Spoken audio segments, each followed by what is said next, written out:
Welcome, everyone. I now call the June 9th, 2026 regular City Council meeting to order.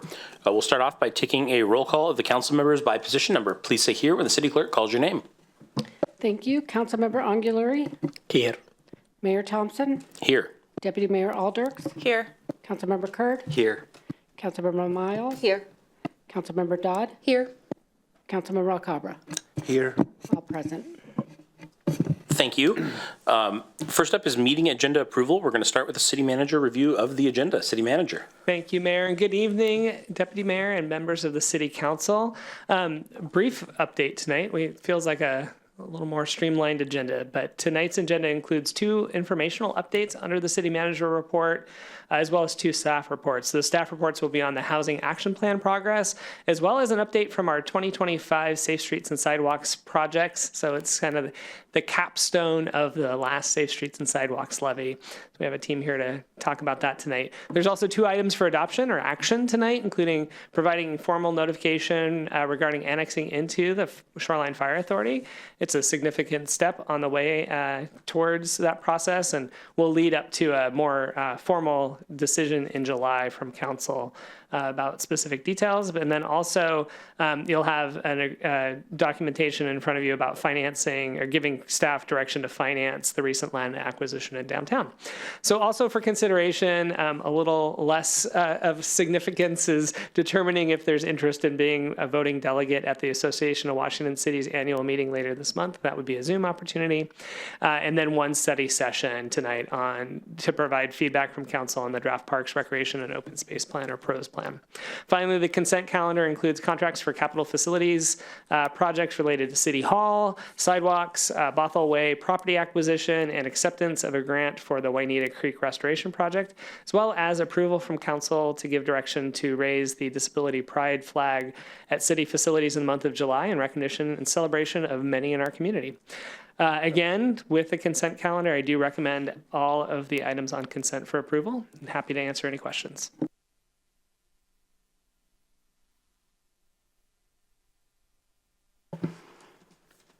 All right. Well, with that, I'll also ask if City Council has any changes recommended to tonight's agenda. Seeing none, we'll move on to public comment. The city has accepted public comment in writing as well as... Excuse me, Mayor. Oh, did I skip public engagement opportunities? Public engagement opportunities. Cool. Thank you. You're welcome. One of these days, I'm going to learn how to read. It's going to happen. Public engagement opportunities. Bothell's Pet Fair offers free vaccines, pet licenses, and microchips, as well as resources, giveaways, and more while supplies last. All are welcome. Please have your pets leashed or in a carrier. That's Friday, June 12th, 11 a.m. to 2 p.m. at the Bothell Police Department. Pride in the Park. Celebrate Pride Month with us at Pride in the Park. All are welcome at this free family-friendly event with activities for all ages, including music, crafts, resources, and more. That's Saturday, June 13th, 1 p.m. to 4 p.m. at the park at Bothell Landing. Pollinator Week webinar. Join us in Snohomish Conservation District to learn about the importance of native plants, habitat diversity, and sustainable practices to create inviting environments for bees, butterflies, and other essential pollinators. That's Tuesday, June 16th from 6:30 to 8 p.m. on Zoom. Now, the city has accepted public comment in writing as well as accepted signups for those who wish to speak at tonight's meeting. Written comments submitted to the city clerk no later than 3 p.m. today were forwarded to all city council members and are part of the record. When the clerk calls your name, you'll have 3 minutes to speak. Please note that council will receive your input, but we do not engage in discussion of these topics. Staff will make note of items requiring follow-up. City clerk. Thank you, Mayor Thompson. We had 1 written comment received, which was forwarded to all of you from Carter Nelson regarding the Housing Action Plan, and they provided feedback on that. I do not have anybody signed up to speak this evening. However, if anybody in the audience wishes to do so, please step to the podium, state your name for the record, and you'll have 3 minutes.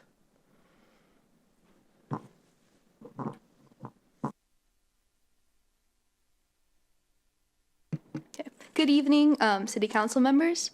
My name is Ellie Lammers. In a week, I graduate from North Creek High School, and I understand that might make me look like some kind of idealistic young person who has simple answers to every solution. But while there might be some degree of truth to that, I also bring a decent amount of personal experience, as well as the insights I've gained from several interviews with countless city or county experts on the topic of homelessness in Snohomish County with me today.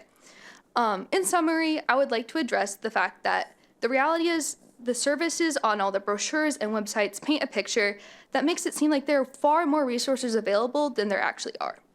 In particular, the services offered to these vulnerable populations are very often much unavailable or maxed out or gone.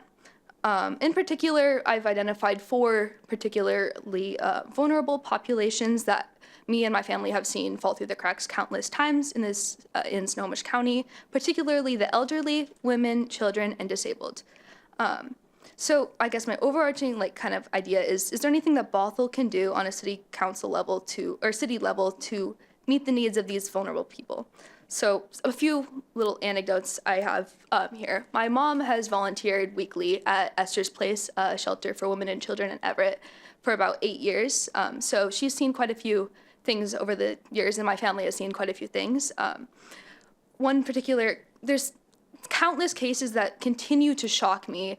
I'm like, how does that person fall through the cracks of the system? There are often dire circumstances that just, there's nothing that can be done. There was a 55-year-old woman who suffered with seizure disorder, Crohn's disease, and a heart condition, living with her autistic son in a car. It took them 4 months and 2 seizures later to find housing because they couldn't find anything. All the phone numbers wouldn't answer or were full. All the resources essentially were unavailable. Another woman, a 65-year-old lady, she could barely walk because her living in her car caused her ankles to swell so bad that she could barely walk. It took her several months to find housing as well. An instance that I personally witnessed just last Wednesday, I went in to just talk to a few of the people at Esther's Place, the shelter that my mom volunteers at, just to see what their thoughts on the issue were. And I met this 5-year-old boy. He was like, "Oh, I love cars. I turn 6 next week. I hope I get Hot Wheels like I did from Santa at Christmas." And we had a good talk, but then I found out that after visiting 3 different social service organizations, this 5-year-old boy and his mom were unable to find any housing and had to resort to camping in an encampment known for drugs and violence because they couldn't find any resources after calling countless numbers. I also want to say that we want to thank you for any efforts to increase the low-income housing in the region. Our family has housed, a 5-year-old boy who has benefited greatly from this this housing, and we're very grateful for this low-income housing. But basically, my final point is I would encourage you to think about how the city of Bothell could use its resources to help these people that are falling through the cracks. Thank you very much. Thank you. Is there anyone else in the audience who wishes to speak? Please step to the podium, state your name for the record, and you'll have 3 minutes. My name is Jordan Kavarda.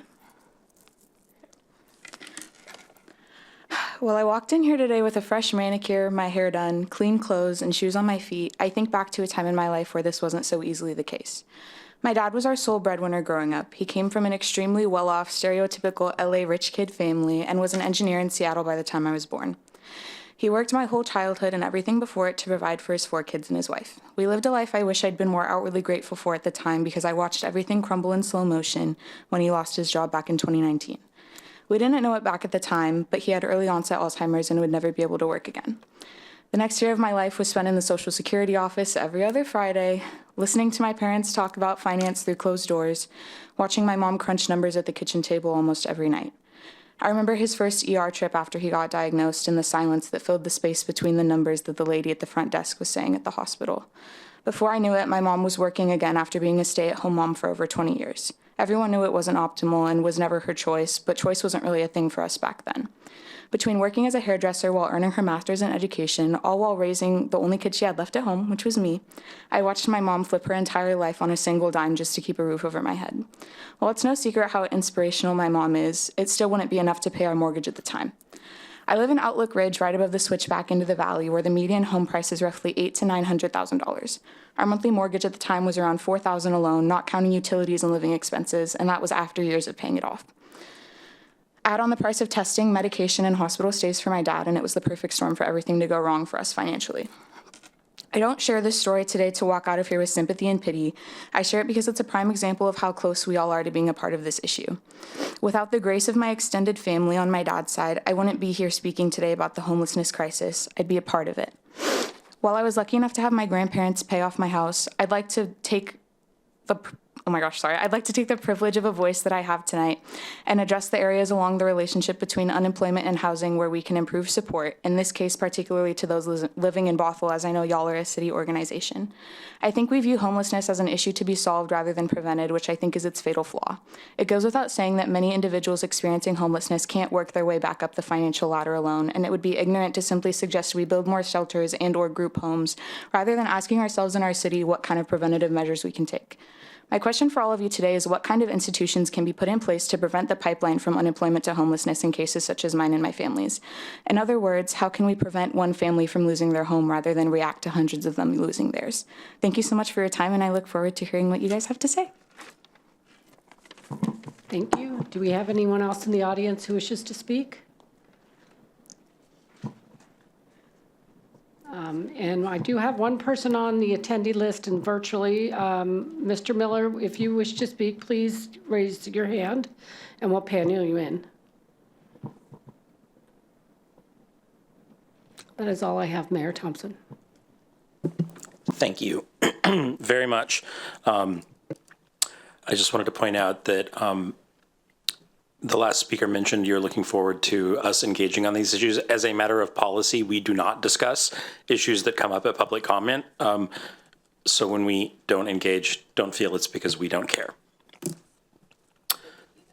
Yes, you are welcome to email us, and I'm sure we would be happy to share thoughts as we have time. All right. Next up is reports. City Manager. Thank you, Mayor. I have as I mentioned, I have two informational updates to share with you tonight, and then we'll be turning things over for a couple of staff reports. First up, I'm going to start with a preview of an item that will be coming most likely next week from our Community Development Department related to community development block grants. As council may be aware, the city since 2014 has been part of an interlocal agreement with both King and Snohomish County to both receive and then administer funding through the Community Development Block Grant Program, which is funded through the federal government through the Housing and Urban Development Department. Collectively, there are a variety of projects that get funded from this at anywhere between affordable housing and human services and many things that are quite important to the city. Collectively, across the two counties, for the cities that they administer for, both counties have taken about $8 million in CDBG funding in 2025. So across the two counties, it's a pretty significant amount of money. So the thing to know about CDBG is that when you are of a certain size of city and under 50,000, really the option then is to have that money distributed through counties. Once cities go over the population threshold of 50,000, they become an entitlement city, meaning that they have the opportunity to receive money directly and then must administer the programs. Staff has been working to monitor the progress of the situation, and it isn't like a situation where there's a bell that rings once you go over $50,000 and then automatically checks start coming in. So there is a process of working with the federal government, and we finally had a breakthrough in the last month or so of getting information and getting the HUD to acknowledge us as over 50,000 and give us some projections of the progress of being notified would be coming probably in the fall.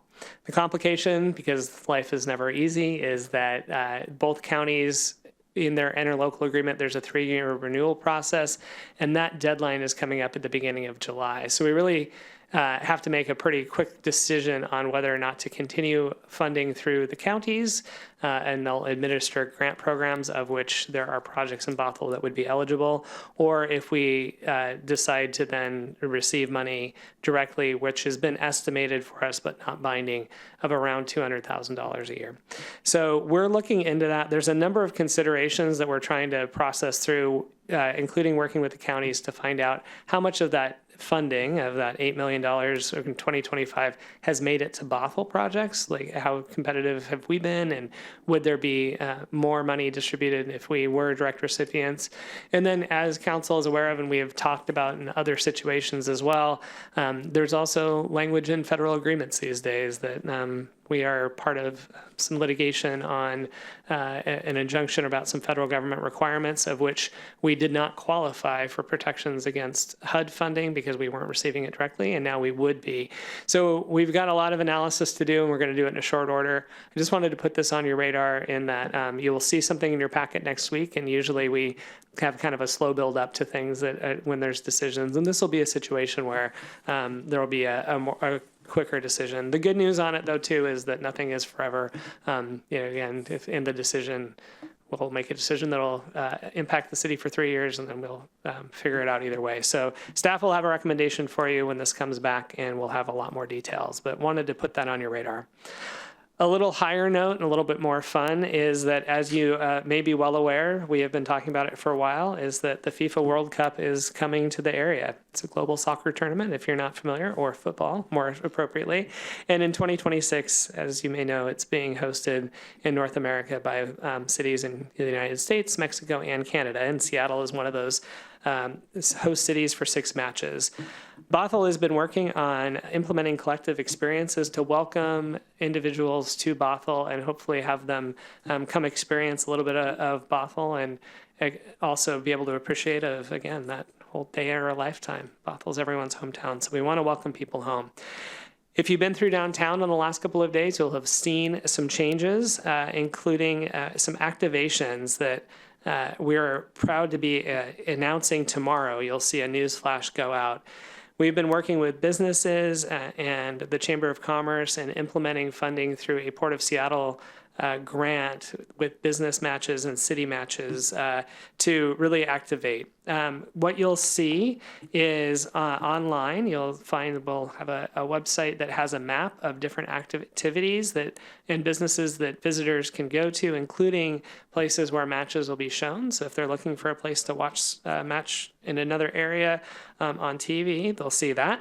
You'll also see banners indicating a walking route from downtown to the University of Washington, Bothell, and Cascadia campus, of which we are partnering with UW Bothell for 4 viewing no cost free watch parties for the community on June 25th, July 6th, July 14th, and the 19th, which is the final match. We'll be hosting those out on the activity fields out at UW Bothell. There will be games for kids and families to participate in, and the North Shore Youth Soccer Association is helping support that effort, as well as on July 19th, there will be inflatables and different activities. You'll also see then art activations throughout downtown, including banners, floor graphics on the sidewalks saying where you're at, and I'll come back to that here in a second, as well as some business art activations that really are freshening up downtown.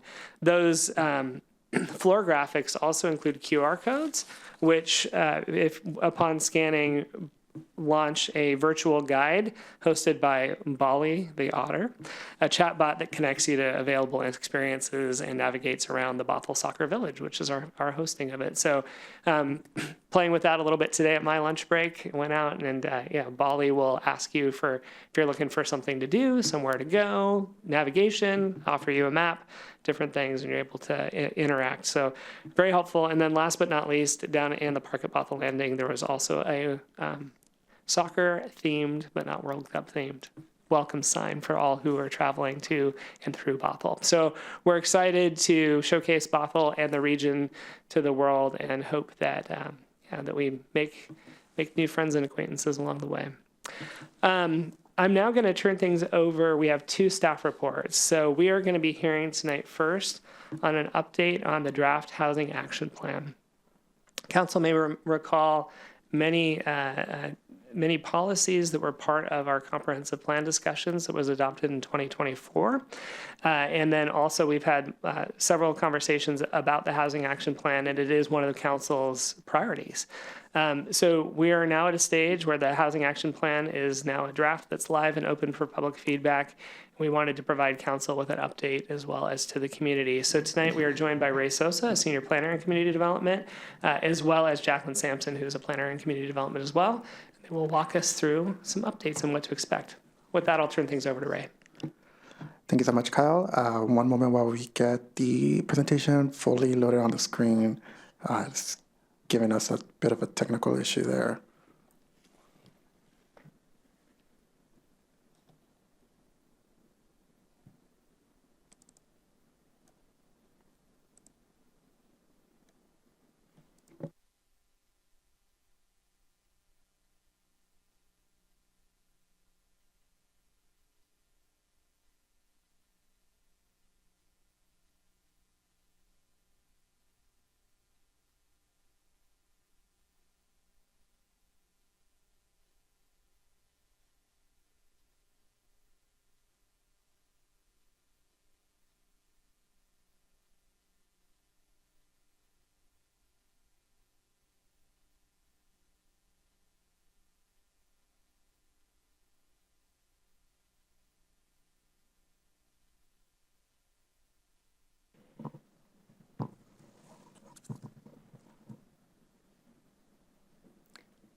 bear with us just a few more moments. Mayor Thompson, we were having some technical issues when we were setting up earlier. We may need to take like a 5-minute break while I contact our IT department. All right, let's do it. Do you think 5 minutes will be enough? All right, it is 6:21. We'll be back at 6:27.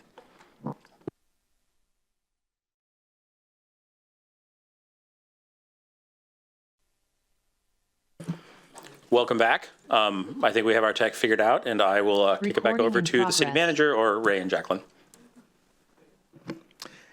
Thank you all. Good evening, council, and apologies for the technical difficulties. We'll get started.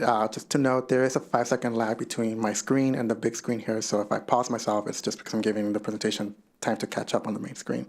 But as I mentioned, good evening, council. Thank you for being here tonight. Tonight we'll be briefing you all on the Housing Action Plan. No action is required tonight. As I mentioned, we'll just be briefing on the Housing Action Plan, which the draft is now live and open for public comment. So I mentioned this, so you have seen this several times, and I have talked about this multiple times, but it's worth reiterating the why we're doing this Housing Action Plan. We're doing this Housing Action Plan because it's an update to our 2018 housing strategy, a document that was written many years ago, a time before the current housing issues that we've been seeing today. And this Housing Action Plan builds upon the policies established in our comp plan that we updated in 2024, and also aligns with recent Washington State housing bills such as HB 1220 and SB 5248, which allow for more housing options across our city and require that the new housing options accommodate for populations making under 80% AMI. And these also support our housing growth targets set by the state. The chart to the right shows a visualization of the housing growth that we have to meet in the next 20 years. 3/4 of that housing growth has to be for individuals and families making 80% or below AMI, including for permanent supportive housing and extremely low-income families. And so where we're at in the Housing Action Plan timeline, we started this work back in September of 2024, scoping out the previous housing strategy and looking at ways that we wanted to update that in alignment with the comp plan update that was happening at the time. Then in Q2 of last year, so around April, we began looking for a consultant to help us with community engagement. As we heard from both the City Council and Planning Commission, that community engagement is a key component of this Housing Action Plan update. And so when we selected our consultant in June, the consultant helped us out with strategies to identify the populations that we wanted to engage, including the engagement methods. And we did our first engagements starting in November of last year. My colleague will dive into that a little bit later in the presentation. And so we are now here in June of this year with the action plan draft fully up on our Engage Bothell website and on our City of Bothell website as well, where the public can comment on the plan throughout the plan and provide questions, comments, and suggestions. And then we'll be adopting this plan by the end of this year. And so I talked a lot about why we're doing this plan, but now what is this Housing Action Plan exactly? And so this Housing Action Plan helps us identify those goals and strategies to support housing opportunities. It reflects the current and future housing needs of Bothell residents and ensures that Bothell remains an attractive place to live for all ages and all wages. And lastly, it also connects to the council priority, making sure that Bothell is a connected and thriving city. And as I mentioned multiple times, it aligns with our comp plan as well. And so now passing it to my colleague to talk about our a little more in depth about our community engagement that we've done. Okay, so community engagement is important for the Housing Action Plan in order to shape it with the people of Bothell in mind. And so our team has been doing different approaches to reach out to the community, especially both bringing them into City Hall as well as meeting the community where they're at. So that includes in-person events. We've been tabling at different community events. That includes there was a holy event held by the Chai organization here in Bothell. So we were there. We were also at the Husky Run 5K. The UW Bothell Block Party, as well as the city's Sustainamania events. So just to name a few of those, we presented different school events as well.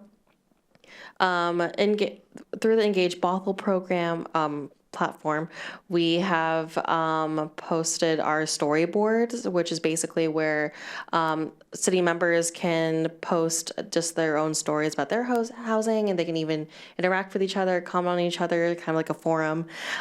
So we've gotten engagement through that platform as well. We have also had our focus groups earlier in 2025. Within our focus groups, we had both our young professionals, seniors, college students, and homeowners. So we had different focus groups to target these populations. There we asked different questions about the Housing Action Plan, kind of get a feel of what their goals and values were in regards to housing. We've also had, in coordination with Human Services, we met with both tenants and landlords and held a tenant landlords rights workshop with them to get more engagement on their needs as well. So all the feedback that we received throughout this whole process is contributed to the writing of the draft today. And so next steps, so we took the draft to Planning Commission last month to present the same presentation we presented to you all tonight, and Planning Commission feedback was overwhelmingly positive. The only feedback, main substantial feedback they have for us was to continue our engagement, which we are. So this, now that the Housing Action Plan draft is live, this summer we are doing a summer of engagement, continue to go to the public and asking them to provide feedback on now the draft Housing Action Plan. Staff will close the public feedback process on August 31st, which will then, staff will then begin to synthesize the feedback received this summer into updating the Housing Action Plan to reflect that feedback. And we'll be bringing it to the council in October or November to present an updated draft and then go through the adoption process with a target goal of adopting this document by the end of the year. As an exciting conclusion, no action is required tonight. We were just to provide an update. Thank you for your time.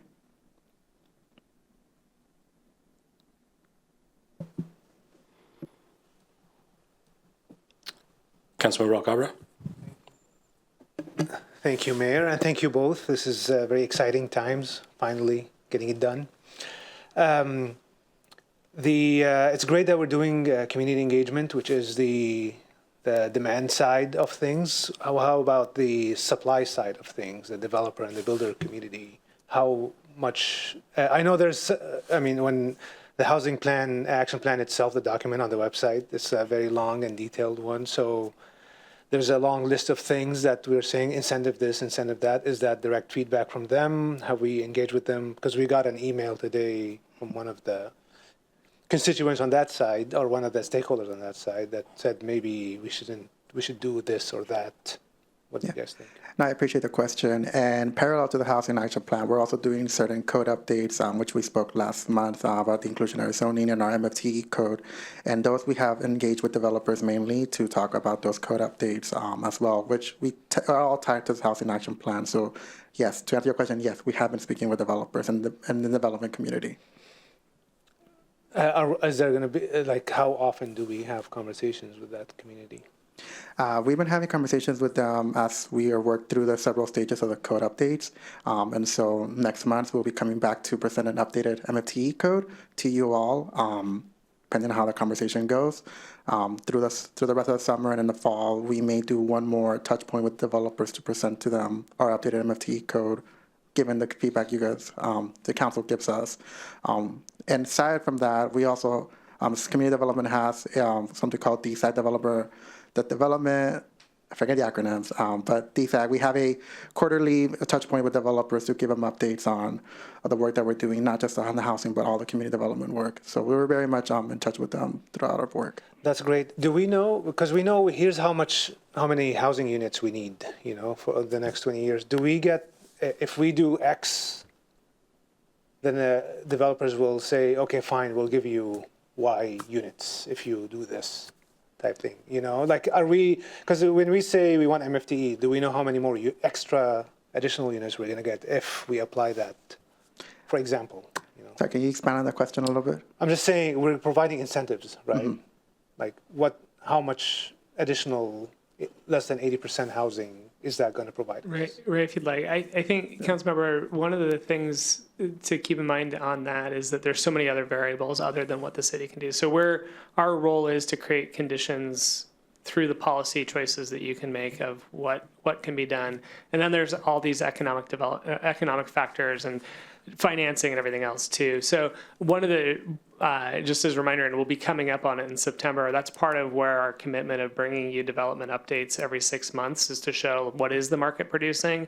And we're also monitoring that on the internal too. And for the quarterly meetings that Ray referenced, being able to have those conversations of what adjustments need to be made. So I don't know that there's like an exact thing that we can do of where if we do this, we get the number of housing units provided, but it's the ongoing conversation and the check and adjust that we have to do. I appreciate that. We're going to sign off on some policy thing in the next few months. Like, how do we know that we're actually doing the right thing? That's my question, really. Like, we're going to sign off on, we're going to say, okay, approved, ship this thing. But will you ship it and then you wait for feedback and then you're going to adjust, but are we shipping it with the right approach? I'm not arguing about this. I'm just saying, how do we know we're on the right path? Yeah, no, I understand the question now. So there's two things to it. So one, the housing action plan, the strategies and goals are more of just, I would say, non-binding. So they're objectives, but they're not necessarily binding in a legal way. More of aspiration, things that we should do in a work plan the next few years. So there's that part. And then the second part is when we were looking at the MFT code update last year, we did go through through the sub-consultant to do the economic analysis, which we mentioned through the MFT work. And that is something we can continue to do as we look through the MFT code, is to have their economic analysts help us with the pro formas to gauge how effective our code can be when that is requested. I have more questions, but I'll yield to my colleagues. Councilmember Dodd. Thank you. Thanks for the presentation, Ray and Jacqueline. Councilmember Alcabra's question made me think when I first heard him say, how will we know we're doing the right thing? I was like, as a joke, I thought ESPN, like Mean Girls. But rather than developing the ability to tell the future, I wanted to check in on what the cadence will be that we check in on our results. Like, when can we expect as a council to review, the policies we've implemented and the way that our development environment has evolved after enacting those changes? Yeah. So one of the strategies of the Housing Action Plan is to implement some sort of tracking and monitoring process that can help us get to what you're asking. And that's something that we are here at staff. We are very open to working with both the council and the planning commission to develop what exactly that mechanism and cadence should be for tracking. We haven't thought it fully out yet, since we're still in that stage of developing the goals. But through this process, once that plan is adopted and once we receive the feedback, we are definitely open to exploring what that tracking should look like, because it is a strategy and identified in the Housing Action Plan. Awesome. Thank you very much. Yeah.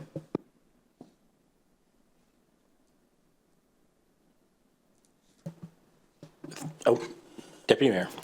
Thank you, Mayor. Thank you for this presentation and for keeping us up to date. And like Councilmember Dodd said, I really want to make sure that there is a cadence of updates where we're able to follow through on like the results and impacts of whatever is passed and adopted. But my question for you is there going to be another survey coming out? I jumped on to Engage Bothell and found the project and the ability for folks to kind of, read the draft, weigh in with an email. But is there any other public engagement opportunity that might be coming between now and August? Yes, there will be. So we previewed this at the block party a week or so ago, at the end of May. We had an activity where people can go and vote on so staff select the top 10 housing goals and objectives from the Housing Action Plan, and the community could vote on their top 3 favorite through a bead activity where they would put a coin on a jar representing that strategy. And so we're tallying the votes. And so we're taking that activity and putting it online on Engage Bothell. And we'll be getting that live in the coming few days once we figure out the logistics of putting that on the platform. So it's a more of an interactive way of voting than a traditional survey or poll. But we're very excited for this activity since they got a lot of it was a very popular activity in our event, and people really responded well to it. So we're excited to get that digitally online, and we want to make sure we're doing it right. So that's why we haven't put it out there just yet, but it will be coming in the next few days, and that also will be open throughout the summer. Fantastic. That's great to hear. It sounds like you're finding like an interactive way to do it too, that it can be engaging. I will definitely look for it and make sure I put it in my newsletter. Thank you. I appreciate that so much.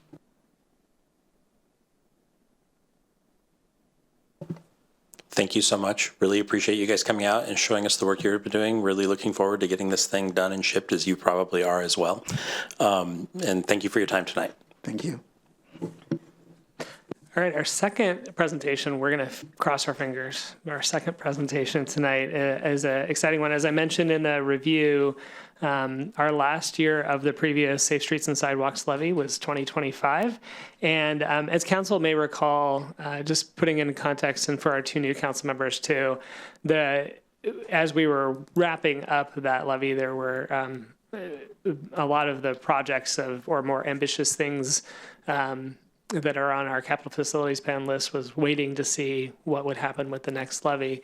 And the good news is that then what we were able to do in 2025 is really take care of the road conditions and be responsive to the community of what they're looking for, and also do some innovation. So tonight, there's two things. One is continued kudos to Public Works for annually through our last levy, and they'll continue doing it now, is publishing an annual report. So the 2025 Safe Streets and Sidewalks Annual Accountability Report is up and available on the city's website. But instead of walking you through a document tonight, we are going to hear a little bit about one of the areas showcased and funded by our levy. And I'm going to turn things over to our Public Works Director, Erin Lenhart, to kick things off.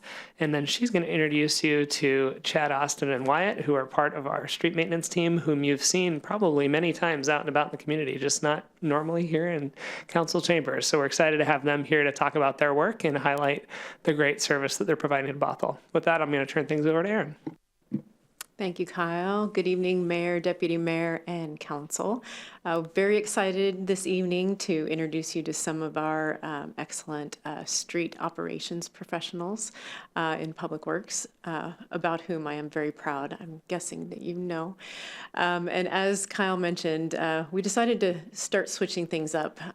You've seen me or one of the leadership team from Public Works before you every year for the past 8 years, sort of reiterating information from the annual report. So that annual report is provided in the council packet for this week, as well as it's available online. So the facts and figures are there and available to you if you'd like to see those. But we thought we would make this a little more interesting and introduce you to some of the people who are delivering the services funded by the levy. So this evening, I am joined by Chad, Austin, and Wyatt, and they are going to scroll through areas of their expertise for you. And again, no action requested this evening. It's a briefing, but staff will provide information, and then we'll wrap up at the end. So with that, I will turn it over to Chad Holte. All right, good evening, Council. The Public Works Streets Division is responsible for maintenance of 311 miles of roadway, including temporary repairs, such as potholes, and permanent repairs of asphalt patches. Ultimately, these activities help keep the safe streets accessible. By fixing hazards and addressing infrastructure issues, we create smoother and safer conditions for everyone, whether they're driving, walking, or biking.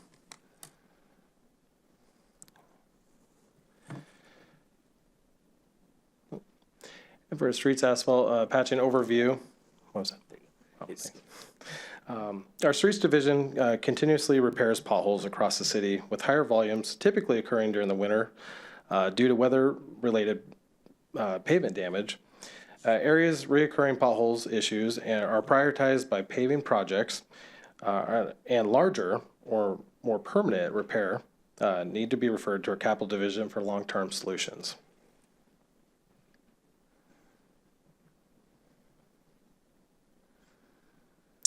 The Streets Division provides localized patching on neighborhood, local, and arterial roadways. We focus on smaller repairs, while larger preservation, patching, or pavement projects are managed through other programs. Work is prioritized based on severity, with hazards, conditions receiving the highest priority, followed by citizen-reported concerns and issues identified by staff. And with that, I will turn it over to Austin, our maintenance specialist. Thank you, Chad. I'm going to go over some coordination efforts as well as processes and repairs from 2025.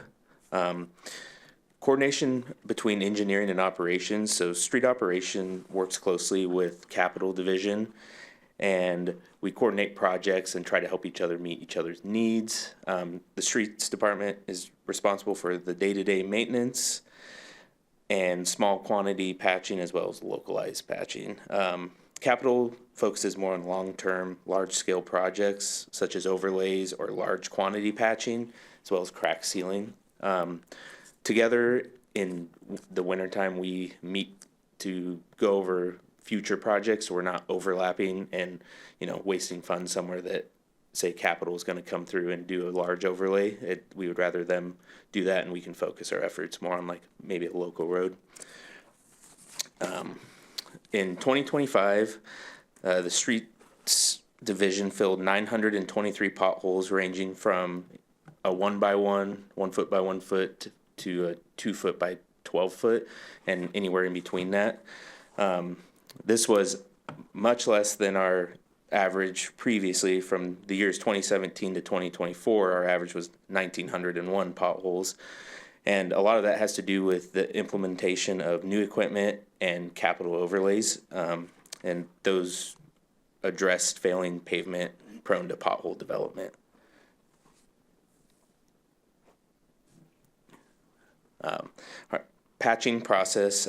So we receive either a customer action request or a CAR, or an employee finds a issue in field, and that gets forwarded to a subject matter expert for asphalt patching, and they develop a plan to repair that issue, and then a crew is dispatched to do the repair, and from there, we contact the car requester if it was a car and notify them, and then formally close the car, and then we track all that work in the streets SharePoint log, which we are currently moving to Lucidity to better track things, but currently we're using SharePoint. And then the 2025 patching summary. In 2025, we completed 20,851 and a half square feet of patching. Our previous average was 9,990 square feet a year. In 2025, that was over 42 different patches and was 367 and a half tons of asphalt. And we completed one of the largest projects to date since I've been here, which was a 275 foot by 10 and 3/4 foot patch on East Riverside Drive. It was an area that was failing very bad, and we did a lot of potholes in that area. So we took advantage of some of our new equipment that we received in 2024, 2025 to complete that job. And from there, I will turn it over to Wyatt Connors, Maintenance Senior. Thank you. So the streets operations has become more efficient with the addition of new equipment, including the compact track loader, a 30-inch cold planer, and a pickup broom. This year we got a new Vogelé power paver and a diamond built tack distributor.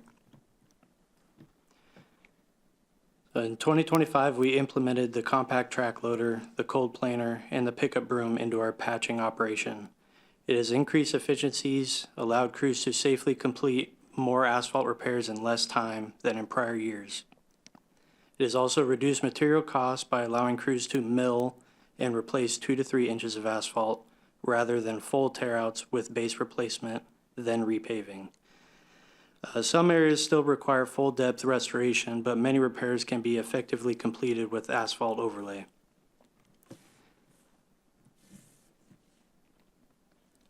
So this year we added the Vogele Power Paver. It replaced an aging latent drag box that has well exceeded its life and is no longer supported by the manufacturer. The advanced technology reduces physical strain on staff while providing more precise and consistent asphalt application. We also added a 60-gallon diamond-built tack distributor. It allows crews to apply asphalt tack coat more consistently and efficiently during patching operations. Previously, tack coat was applied manually during using brooms or a non-efficient pump sprayer. Proper application of asphalt tack coat is essential as it creates a strong bond between new and old asphalt. I'll turn it back over to Chad. Thank you. Overall, the Streets Division has improved efficiency and safety through new equipment and better coordination, resulting in safer streets, more effective operations, and improved customer service. And for council action, no action is requested this evening. The 2025 Safe Streets and Sidewalks Annual Report is available on the city's website. Thank you.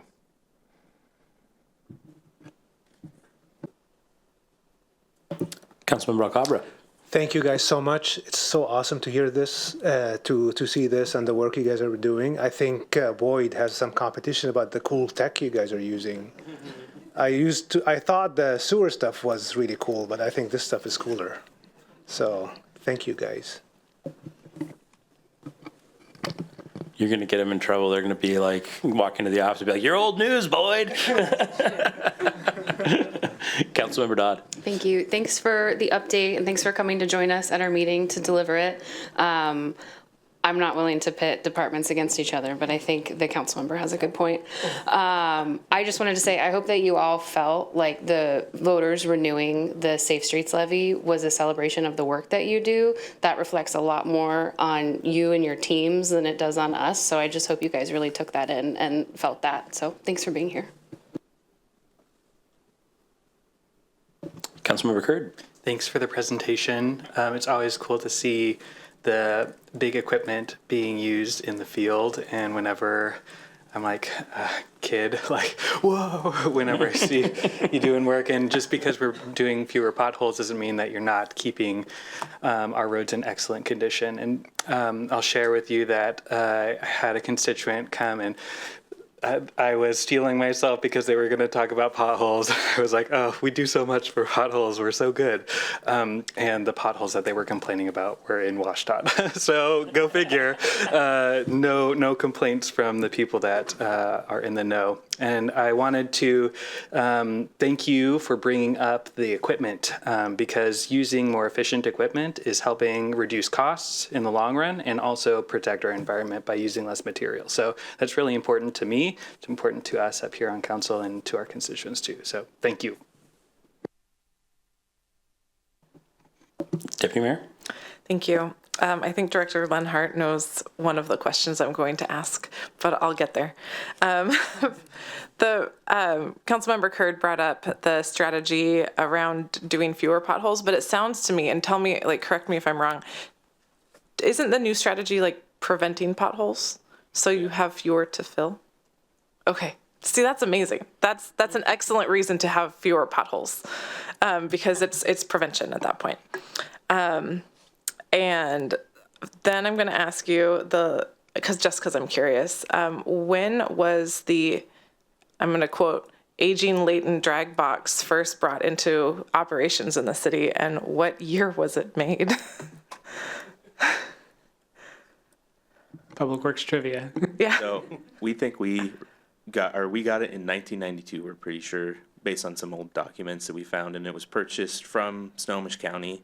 When it was purchased from Snohomish County, it was already retired at that point, and they dug it out of like a grass field full of grass. There is no like exact date because the serial number on it, you just can't find it. So our guesstimate is probably somewhere in the mid 70s. We would guess is what that piece of equipment is from, but we don't have an exact I like that you guys had the same curiosity and you're like, well, let me explain the journey that we have gone through trying to figure out the answer to that question. I feel like we're speaking the same language here. I looked at it and I was just like, either that's like World War II or Vietnam era, so somewhere in there. And I wasn't wrong based on what you said. So thank you for going down that rabbit hole and trying to understand, its provenance at this point. It's an antique. So the last question is, will the paver be getting a name? Yeah. Yes, it will be getting named here soon. What's the process for that?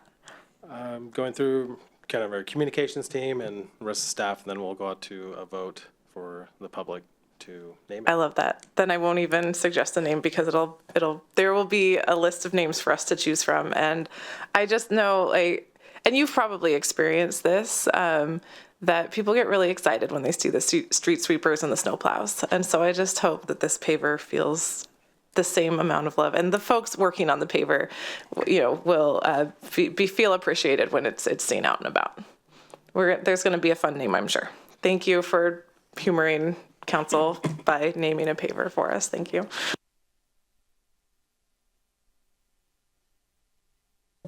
I always appreciate it when you bring staff in that actually does work to talk to us.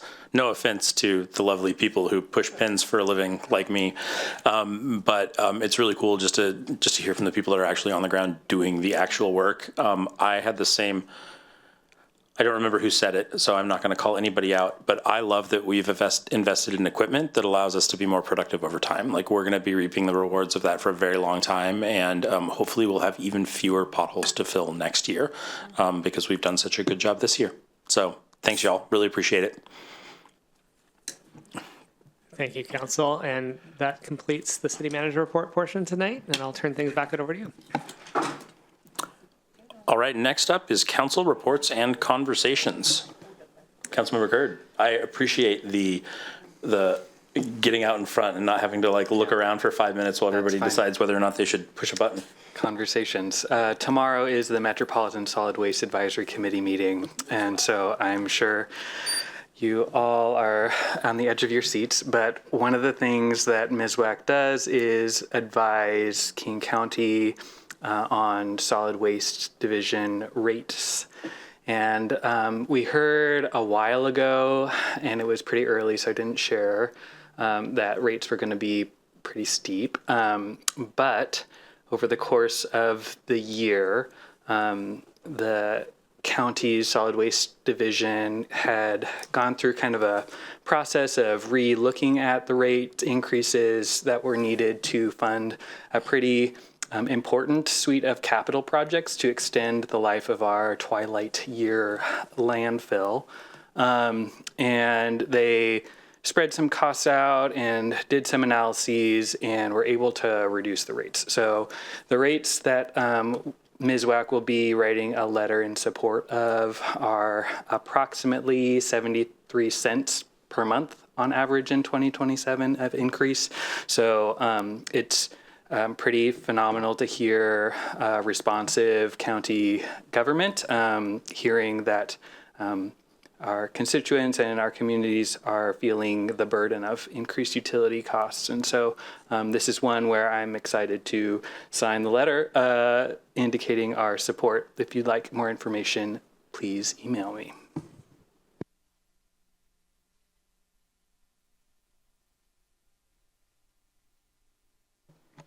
Deputy Mayor? I will just say thank you, Councilmember Curd, for serving on that committee and preparing to represent us in that way. It's been a long time coming. There's been a lot of conversations around these utility rates, but we're hearing it from every utility, and that's where there is concern. So thank you for surfacing those concerns and being part of that letter. Thank you.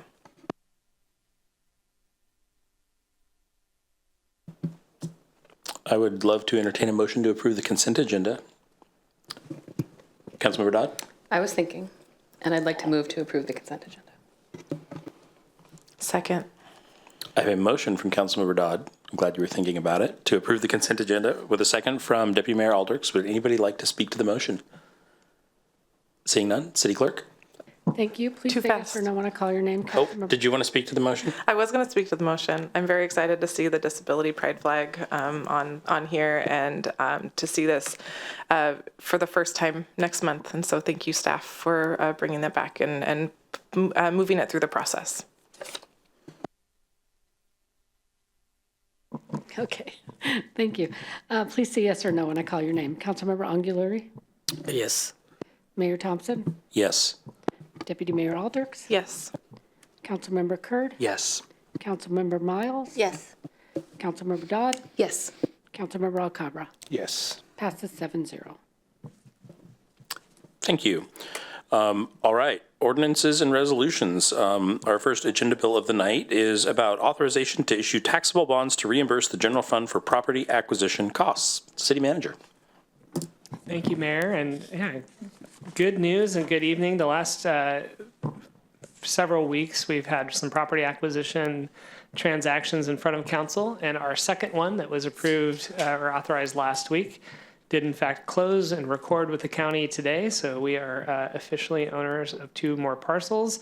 With those 2 parcels, we've been funding, we funded that acquisition through the city's general fund, which temporarily reduced available fund balance and cash reserves. The intent all along has been to restore the general fund to align the financial structure with long-term planning practices and to bring you through that process and get authorization to move forward with some financing. I'm going to turn things over to our finance director, Quan Wong. Thank you, Kyle. Good evening, Mayor, Deputy Mayor, and council members.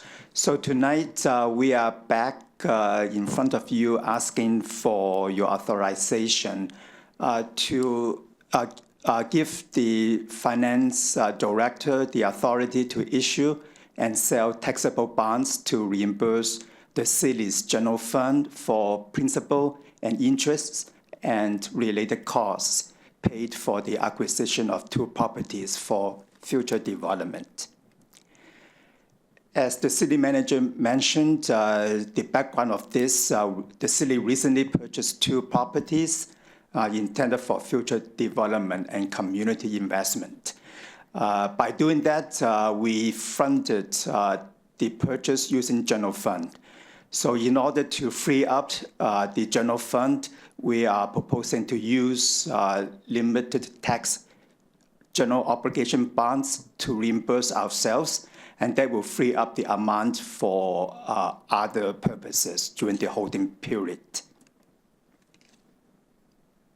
So taxable limited tax GO bonds.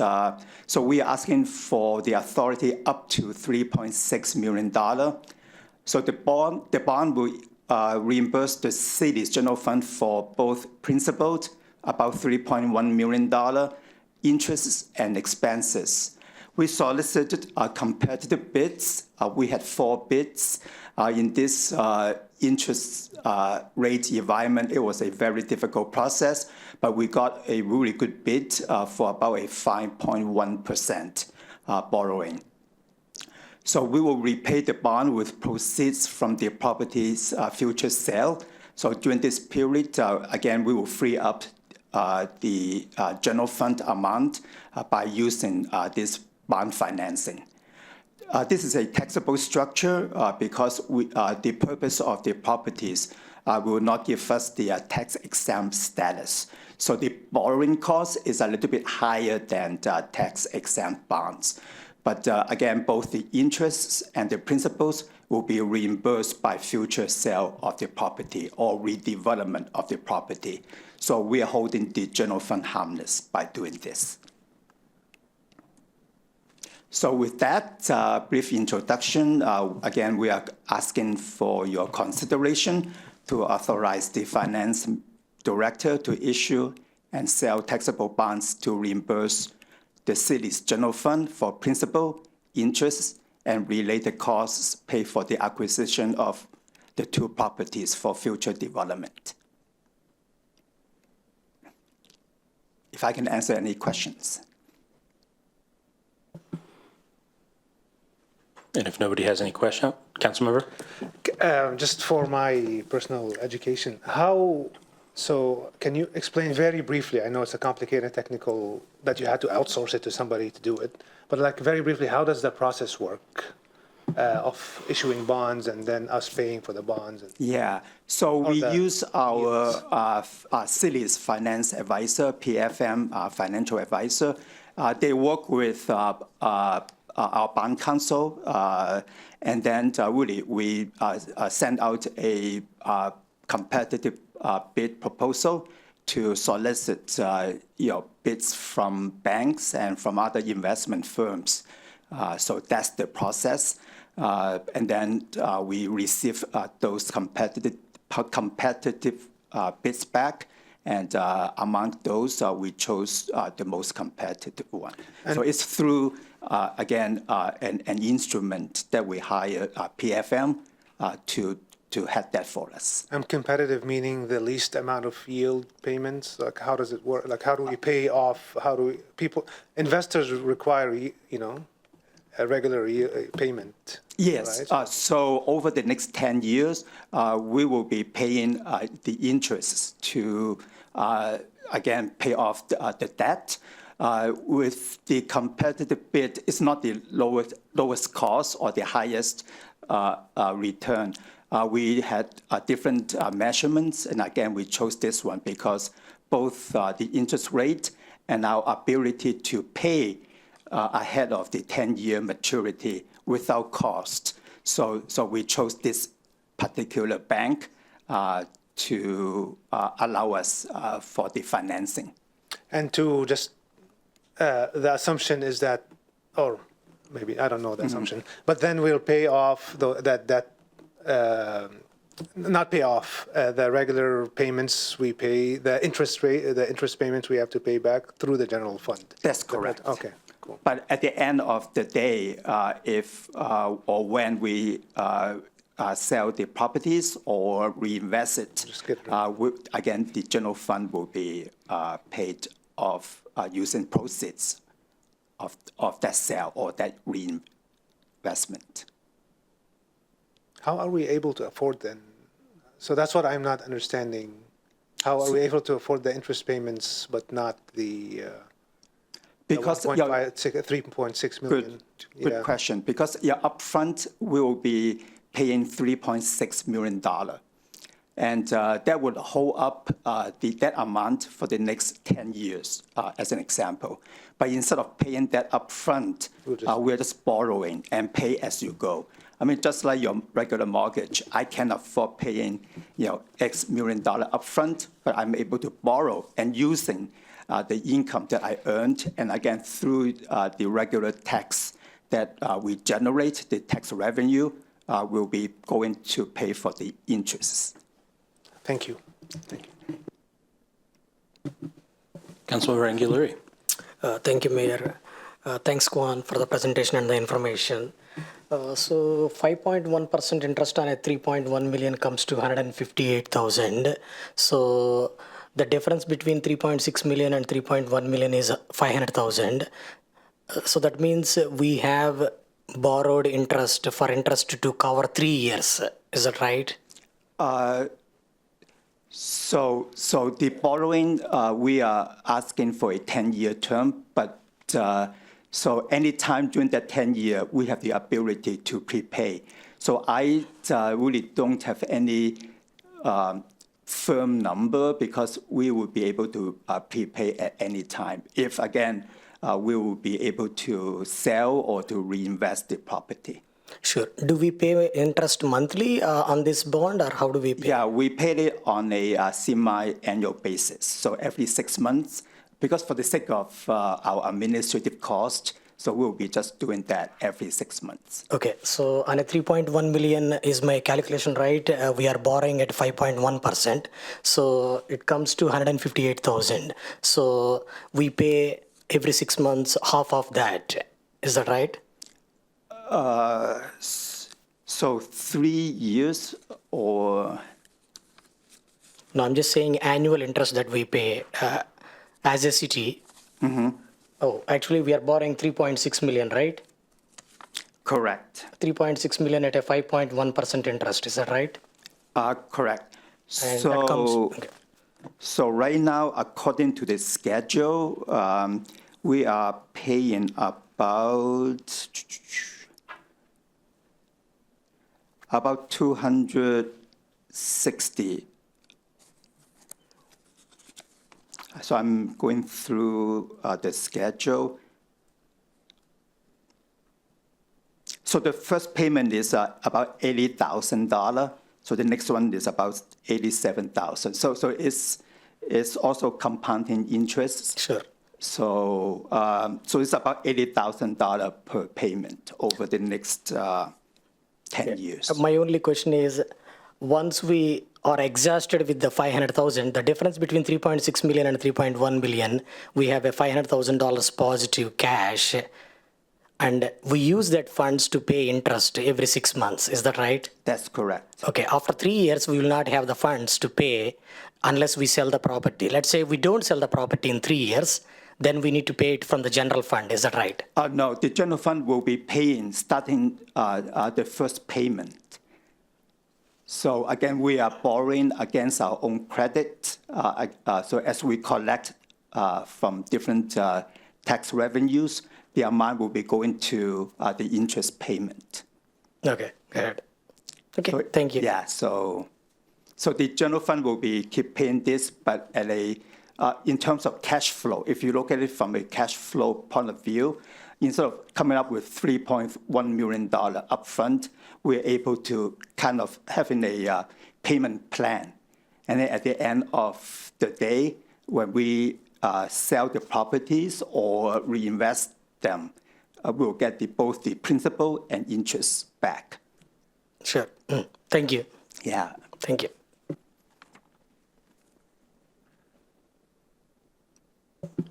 If nobody else has anything to say, I would be more than happy to entertain a motion. Councilmember Dodd.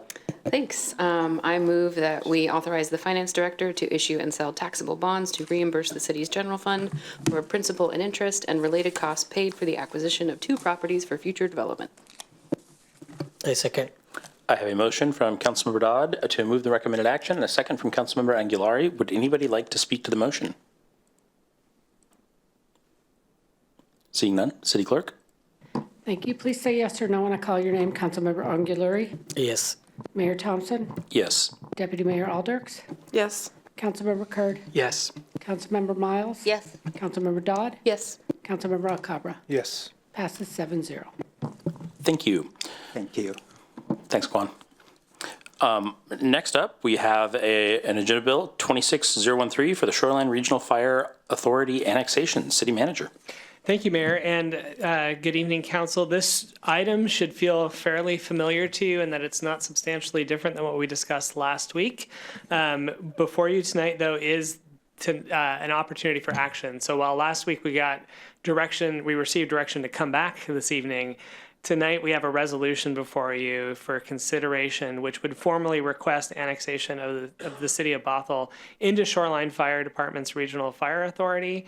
And so that would be a step of us, again, notifying them that we are interested. They will return in kind. And then also authorizing staff to solicit letters of interest to serve on the pro-con committees.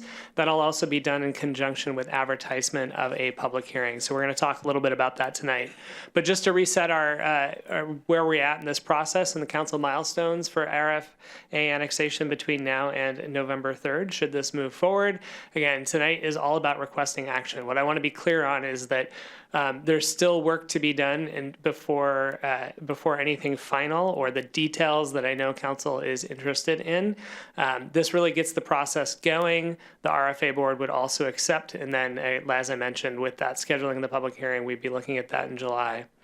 Some of the items for discussion that, again, I know council has interest in that we will continue to be working on and doing so in earnest. In fact, at 8:30 tomorrow morning, Chief Cowan and I will be having a negotiation session, but we're looking at things around levels of service considerations, governance model, and financial impacts and budget refinements. All of this work will be going into what we will present for that public hearing, get feedback from the community, and then ultimately inform what goes on the ballot date in November should council continue to move forward. So you still, I think, as we talked about this journey, and I introduced the graphic of the timeline a couple of months ago, there's still opportunities to reflect and say, this isn't what I thought. So we're moving forward though and learning. We're following the same guideposts. Again, these are hopefully familiar, but just again, I always think of that person who hasn't seen this before. We are really looking to maintain the same values that we have over the last 3 years in this journey. And then what some of the things that we really wanted to highlight is that, as I mentioned, is early as tomorrow morning, staff from the city and Shoreline RFA will be working on RFA plan amendment and other legal agreements as needed. So this is where, again, what the community will be considering in terms of joining the RFA has a lot of detail, but not everything. We will need some operational guidelines and real definition of what goes where, who pays for what, and what are we deciding. And so ultimately, an interlocal agreement will be drafted for council and board consideration. And we're working hard to have that done so that you'd be informed in July. That's our timeline commitment. The public hearing on July 7th then will be the opportunity for the community to provide some feedback, as well as I mentioned, we are looking for letters of interest to serve on the pro and con committees. And that is due in August, but as we also know, summer recess is coming. We're looking to tie all of this up no later than the July 21st meeting. One thing that I'm just going to add for context, I spoke with Chief Cowan earlier today, who confirmed on Friday evening last week, the Snohomish County District 10 Fire Commissioners also had a meeting. We've been monitoring to see what they would do. As you know, we have an interlocal agreement to operate fire out of their fire station in Snohomish County. And they are, it sounds like at their meeting tonight, they meet on the 2nd and 4th Tuesdays, are also considering putting a ballot measure in front of their voters in the Snow 10 district. So then we would be looking and seeing in conjunction of if both pass, then the Fire District 10 would dissolve, would become part of Shoreline Fire RFA, as would the city of Bothell. So we're going to keep an eye on that too. There's really nothing that the city has to consider in our negotiations for that. Again, the fire district itself, we have an agreement with them, but we would be able to roll out of that. Not everything's going to flip like a switch on January 1st. So we'll make sure that they still receive services, and that will end up sunsetting. Also, just of interest, and speaking with Chief Cowan today too, is that they also understand that while we're having conversations about governance for the Bothell City Council, the Fire District 10 would sunset and not be represented, although they'll still be very informed stakeholders as residents within the RFA boundaries. So all of that being said tonight, again, this really formalizes a resolution that we will send over to the board. I believe the RFA board is also meeting this week, so we'll get this over to them and they will be able to consider also accepting, and that is the necessary step through the RCWs of making sure that these two agencies can work together in this way. With that, Quan and I are here to answer any questions, and I'll turn it over to you.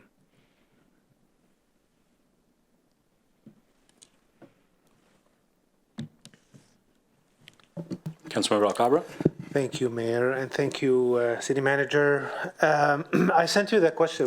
I mentioned this during our one-on-one, but I just wanted to, and you mentioned there will be something more formally written on the level of service analysis, current and post-merger, correct? Yes, to answer to that question, that came up last week too, and what I do also owe council, I will send out the video link spliced to the portion of where Chief Cowan addresses that from Shoreline RFA's consideration. But we are absolutely working on the best way to articulate to voters of that balance of understanding of we're not painting a picture where there's not a scenario where they're not going to receive service, but putting in a contextualization of how that service is provided, at what cost, and at what responsiveness.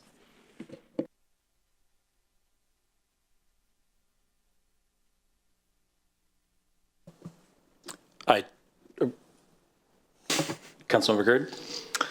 I'd like to move that we approve a resolution requesting annexation of the city of Bothell into the Shoreline Fire Department Regional Fire Authority, directing submittal of the resolution to the Shoreline RFA Board of Commissioners pursuant to RCW 52.26.300, and authorizing staff to solicit letters of interest to serve on the pro-con committees for a potential ballot measure on the November 3rd general election. Second. I have a motion from Councilmember Curd and a second from Councilmember Dodd to move the recommended action. Would anybody like to speak to the motion? I'll speak to it, Mayor. Okay. Thank you. I am anxious to get this to the community for feedback. So I am supporting taking this important step forward so that we can get to the public hearing. And I would just encourage members of the public to look at the materials that are published in our agendas so that they can be informed on what it is we're considering, the background, the why, the process that has got us here, and be able to weigh in. One of the saddest public hearings are the ones where nobody shows up. And I would really like our community to be well informed and prepared to share that feedback, knowing that ultimately they're going to have the final say with the ballot. So I'm just looking forward to moving this process along so that they can have their time and space to contribute to this process. So I will be supporting moving forward with this. Thank you. Councilmember Anguilari. I second with the Deputy Mayor Alrex. Just a quick question. I'm also new to this process. How does the public hearing works, and how much time we give for a public to be aware that they can share their voice? I'm going to ask the city clerk to cover that question, or we could also follow up. But in terms of what does the code say in terms of publishing notice? The public hearing is scheduled for July 7th, and we will publish it no later than June 19th and post it on our website as well. And then at the same time, we'll be going out, working with the comms department to prepare the notice for letters of interest for people who wish to serve on a proposed pro-con committee.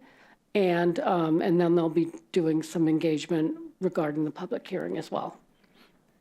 And to tag on to that, as Laura mentioned, there's a statutory and legal requirements of how and the method and timing that we have to follow. And in this case, too, we are planning on doing additional communications because it's a matter of importance. We can put out factual information, and also because of that pro-con solicitation. So you'll see it published the official legal way, as well as through social media and news alerts.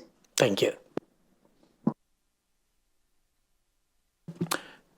And I will just say, I'm encouraged that this is still going along. I hope the negotiations go well, and I hope that we can see this through all the way and nothing comes up in the meantime. But thank you for bringing this today, and I think we're probably good to go for a roll call. Okay, please say yes or no when I call your name. Councilmember Anguilari? Yes. Mayor Thompson? Yes. Deputy Mayor Alders? Yes. Councilmember Curd? Yes. Councilmember Miles? Yes. Councilmember Dodd? Yes. Councilmember Acabra? Yes. Passes 7-0. Thank you very much. And thank you. And Kyle's going to stay there because our next agenda bill is appointments to the AWC Annual Business Meeting Delegates. Yeah, thank you, Mayor. No presentation tonight, but just to walk you through what's in your packet. Again, there's an opportunity to participate in the annual meeting. I believe we get 3 delegates. Oftentimes, we're asking for participation by those who are attending in person. In this case, again, the meeting is available via Zoom. It is scheduled for Thursday, June 25th from 4 to 5:45. The agenda and all the materials will be posted on June 18th. But we also have to provide who our delegates are before that. So there's always the opportunity as well to have delegates ready, and then the agenda might compel you on whether or not participation is necessary. Again, in previewing what we anticipate on the agenda, I think, as I mentioned last week, there are some procedural aspects and then also board positions. The city's region is not on per representation, so there's not as much direct impact, but the board certainly does make decisions that impact the city. So with that, we're looking to see if there would be anybody who's available and interested in participating, or at least being on the watch list for knowing what's being discussed.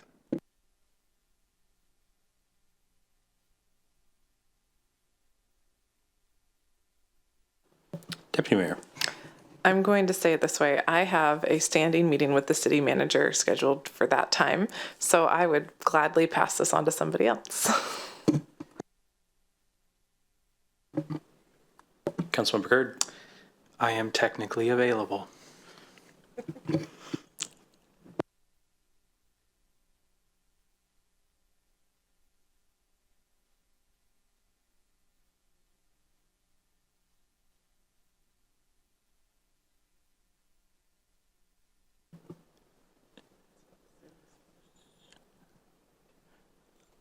Councilmember Curd, I think you're technically available might carry the day. Great. Congratulations. Thank you. I just want to say thank you. Do we need 3 people? There's a mix. I'm looking at their website. They're actually reporting who's in. There's a mix of 1, 2, and 3, depending on the city. So, again, a lot of the annual meeting is a ceremonial formality, and I don't anticipate anything super controversial. I think a lot of the board positions, not all of them, but there's some that are unopposed. So, yeah, I think one is great, and again, it gives you an opportunity to monitor.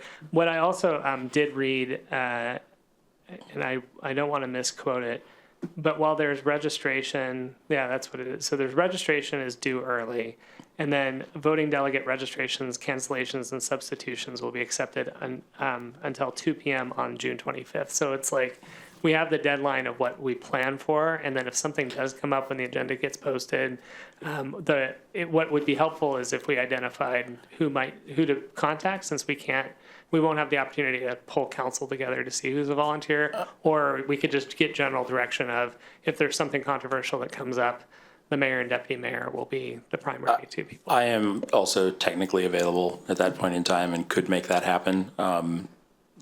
I'll just say in case anything comes up, or if Councilmember Curd has something at the last minute that makes him less technically available, I could jump in as well.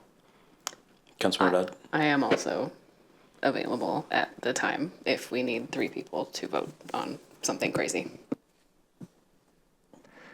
Well, we will hope for not that, and staff will go ahead and get the 3 of you registered with AWC, and we'll monitor and see what happens. You can just feel the enthusiasm up here, and those are the people that volunteered. All right. Do we want to take a break before our study session? I'm seeing a no. All right. Do you want to take a break? All right. We're going to go with a break because I could kind of like to take a break too. But we're going to do a short break. It's 7:29. We'll be back at 7:35.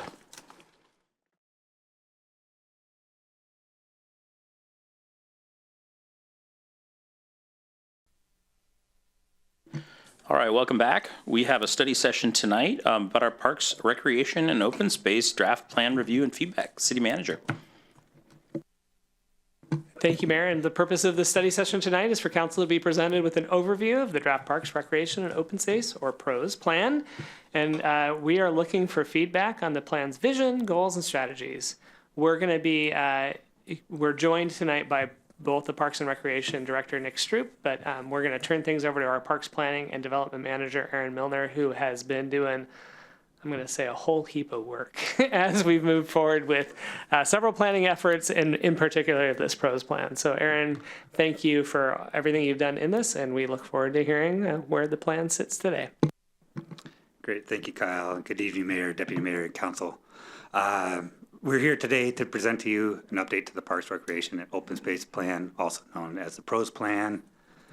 There's no action required tonight. Staff are providing a review of the draft PROS plan and seeking feedback on the draft vision, goals, and strategies within the plan.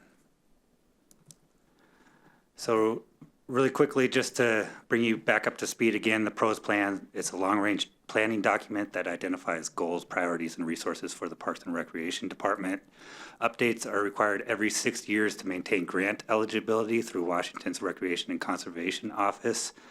The 6-year interval also provides the opportunity to ensure plan values and priorities are in line with our community values, desires, and needs. So guided by public inputs, the plan assesses needs and conditions of the existing park system and prioritizes future investments. So here's a look at our project timeline broken down into project phases. We've completed the community engagement and plan development phases of the project, and we're now reviewing the completed draft plan as part of the adoption phase. So the draft plan is broken down into 4 separate chapters. I'll be walking you through all 4 of these chapters this evening. So chapter 1 of the draft plan, this provides an introductory overview of our park system, a community profile analysis, a review of all of our relevant city plans, and discussions of current program and event offerings. So the plan is primarily focused on our city-owned parks and open space properties within our Bothell city limits. And as you can see from the table, we have 384 acres of parks and open space land amongst 27 properties. So the plan also takes into consideration parks and open space property owned by others, including private and public schools and other recreation providers who provide valuable recreation spaces and programs for Bothell residents and Snohomish County unincorporated area residents as well. So this slide provides a summary of the discussion and findings within Chapter 1 and outlines future considerations for our Parks and Recreation Department. Bothell's population will continue to grow, as will our city, through annexation and densification. With growth, our reality is that there's limited land available for park system expansion and open space preservation. And not only will our population grow, but our community will continue to diversify. And as our parks and open spaces play a critical role in Bothell's commitment to environmental preservation and climate resilience, we need to continue to prioritize parks and open space as green infrastructure. And then with the pause of recreation programming during the pandemic, there's this priority to meet our community's desire to reinstate recreation programs and services. And finally, our staffing and resources must also grow to meet our community's desire and need for increased services. So Chapter 2 of the draft plan discusses the planning process and community engagement. Now, we've discussed community engagement and the community engagement findings in detail at our last study session in April and an update to council back in November. So I'm not going to go into a lot of detail on this, but quickly want to remind the council that our engagement strategy involved a variety of methods, including an online survey, focus group meetings with key stakeholders and pop-up tabling events, and an open house. Of the 7 park board meetings you see on the screen here, we have 1 remaining, and we have 2 more opportunities here with council in the form of a public hearing and final plan adoption later in July.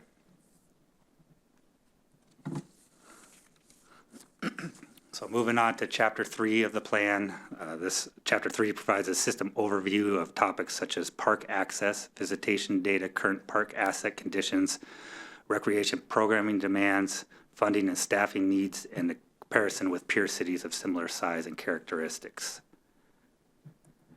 So just as a refresher here, as we discussed in our April study session, the plans identified several gaps in park distribution, primarily in our Snohomish County portions of the city. The data from the watershed analysis hasn't changed at all since you last seen it, and the analysis found that approximately 50% of Bothell residents live within a 10-minute walk, also known as a walkshed, to a city park or open space. So these walkshed gaps are loosely identified with the red dashed circles you see on the maps. The key finding here is of those 50% of the residents that live within a walkshed, 90% of those residents live in King County, and only 10% live in Snohomish County. So this disparity in this county disparity is even more pronounced when you look at the state environmental health disparities data on the map on the right, where we see some of our most impacted populations live within a walkshed gap as indicated by the deep purple on the right-hand side of your screen. So at our last council study session, we also heard some interest from council on housing density related to park and open space distribution. So this map shows low-density residential address points in yellow and high-density residential address points in a light pink color. Overall, our high-density residents have better access to parks and open spaces, with 57% of them living within a park walk shed, compared to those living in low-density areas, of which 42% live within a walkable distance to a park or open space. And for review here again, we also discussed level of service as defined by park acreage per 1,000 residents. So currently, just as a reminder, Bothell owns and maintains 3.5 acres of parkland per 1,000 residents. To maintain this level of service with the projected population increases in 2029, we'll be required to acquire 10.5 acres of additional parkland. And to meet our 2044 population projections, we'll need to acquire an additional 100 acres of parks. So these figures highlight challenges in meeting future demand as our population continues to grow. So the plan does go on to identify some priority areas for land acquisition for new parks and open spaces to fill these park watershed gaps and to anticipate city growth. So this evaluation you're looking at here is based upon available map data, narrowing searches to locations that possess the best qualities for acquisition. So it's important to note here that feasibility is not considered as part of this study, and there's some further investigation that would be needed to fully determine whether any of these properties meet the needs of the city. The assessment is divided between parks and open spaces, as they each have different characteristics and criteria that make them good candidates for acquisition. So you can see potential parkland acquisition areas loosely identified here in tan, and potential open space acquisition areas in blue. And our watershed gaps are also identified here. So, and parkland acquisition looks at attributes that are desirable for development of new parks. So it looks for like places for like recreation and outdoor gathering. For example, you know, when you're looking at park acquisition, we're looking at things like the presence and amount of critical areas on the parcel, since that has a large impact on how the site can be developed. We're also considering things like ownership and whether or not the site is currently developed. And then those parcels that are within watershed gaps or close to trail connections are prioritized in this analysis. Open space acquisition, on the other hand, that emphasizes ecological protection and prioritizes those parcels that contain environmentally sensitive areas, are larger in size, and have proximity to current and future developed areas. So once again, you know, this is just a starting point for identifying some of these areas, and much more work needs to be done. So Chapter 4 of the plan, this outlines the plan values, goals, and strategies, as well as a bunch of other things like capital project prioritization, recreation programming implementation, staffing and operations considerations, and future funding mechanisms. So these implementation strategies, they're all wrapped together in these plan, vision, goals, and strategies. We'll review these all together, and they have been changed since council last seen these, based upon input we received from our Parks and Recreation Board and Planning Commission. So we're looking for some council feedback this evening on these 4 overarching goals and our vision and supporting strategies. So here's our vision statement as it reads in the plan as of today. Bothell's Park, Recreation, and Open Space Plan vision reflects the community's evolving and diverse needs by guiding the care of lands, facilities, and programs that enriches quality of life. Through meaningful community input, our Parks and Recreation Department is dedicated to upholding a welcoming and dynamic system. Together, we are committed to maintaining and enhancing our natural environment, community spaces, and program enrichment opportunities now and into the future.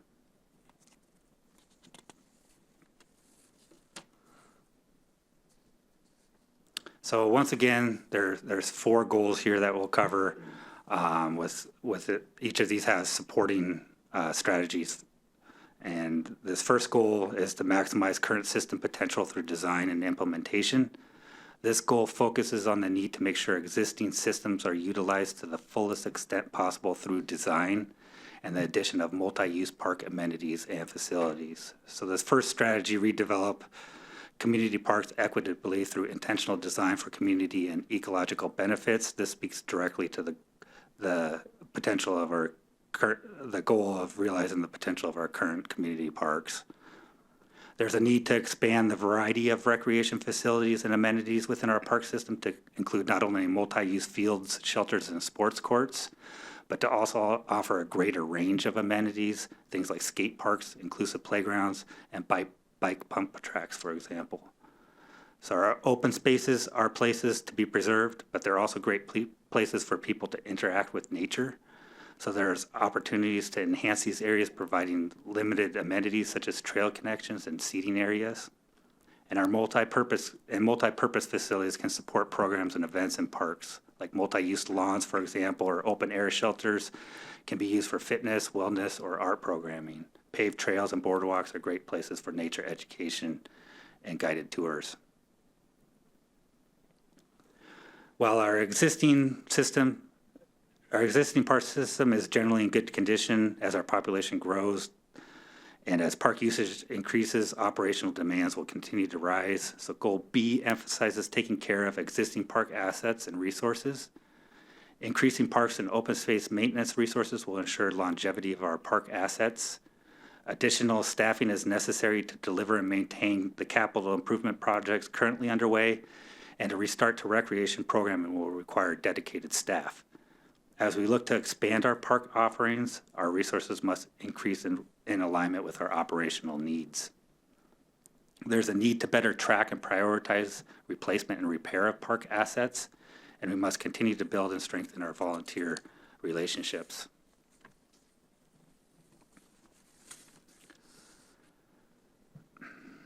So recreation programs and cultural events are important in Bothell, and there's a need to enhance recreation and enrichment.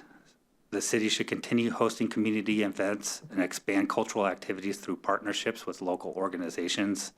To promote equity, Bothell should activate lesser use parks in lower income and high density areas, focusing on youth and senior populations. The city should build partnerships with organizations interested in recreation programming, such as the North Shore School District, UW Bothell, Cascadia College, Bothell Library, and other providers. And there is a need to enhance outdoor education opportunities, activating Bothell's open spaces and trails. And this can be achieved through partnering with educational institutions, nonprofits, and natural resource organizations. And while maintaining our current system is a priority, preparing for future growth requires planning and investment. This goal focuses on positioning the city to meet future needs. As we covered, about 50% of our residents live outside a park watershed. Most of these areas are in Snohomish County, and there's a need to acquire additional parks in those areas. There's also a need to acquire additional open space for passive recreation and conservation as Bothell continues to become more urbanized. Direct collaboration across city departments and other governmental agencies can help advance projects that achieve multiple benefits. So some examples of this include habitat restoration, water quality improvements, and trails projects. There's a desire to create more local trail connections, and this was identified as a top community priority. And lastly, we must also develop a strategy for currently unfunded capital projects and diversify funding for these projects and future operations needs. These considerations include further exploration of grant funding sources, reevaluating our park impact fees, and exploring a future voter-approved property tax levy.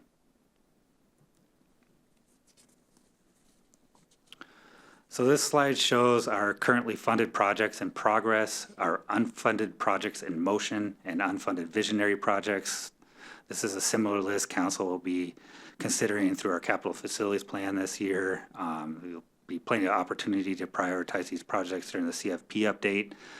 So many of these unfunded projects in motion have funding associated with them, just as a point of clarification.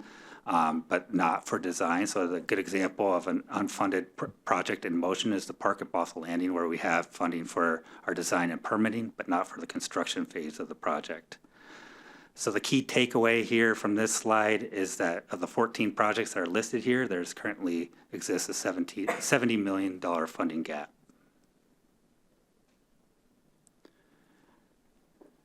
And And this is the remaining steps toward plan adoption. June 11th, this Thursday, the draft plan will be in front of our Parks and Recreation Board for final recommendations. Public hearing will be held on July 7th, and council will have an opportunity to consider the final plan adoption at the July 14th council meeting. And then also later this year, the parks element of the comp plan will be updated to reflect the pros as part of the larger citywide comp plan update. So with that, there's no action required tonight. We're seeking some feedback on the draft plan, vision, goals, and strategies, and welcome your comments and questions. Thank you for the review.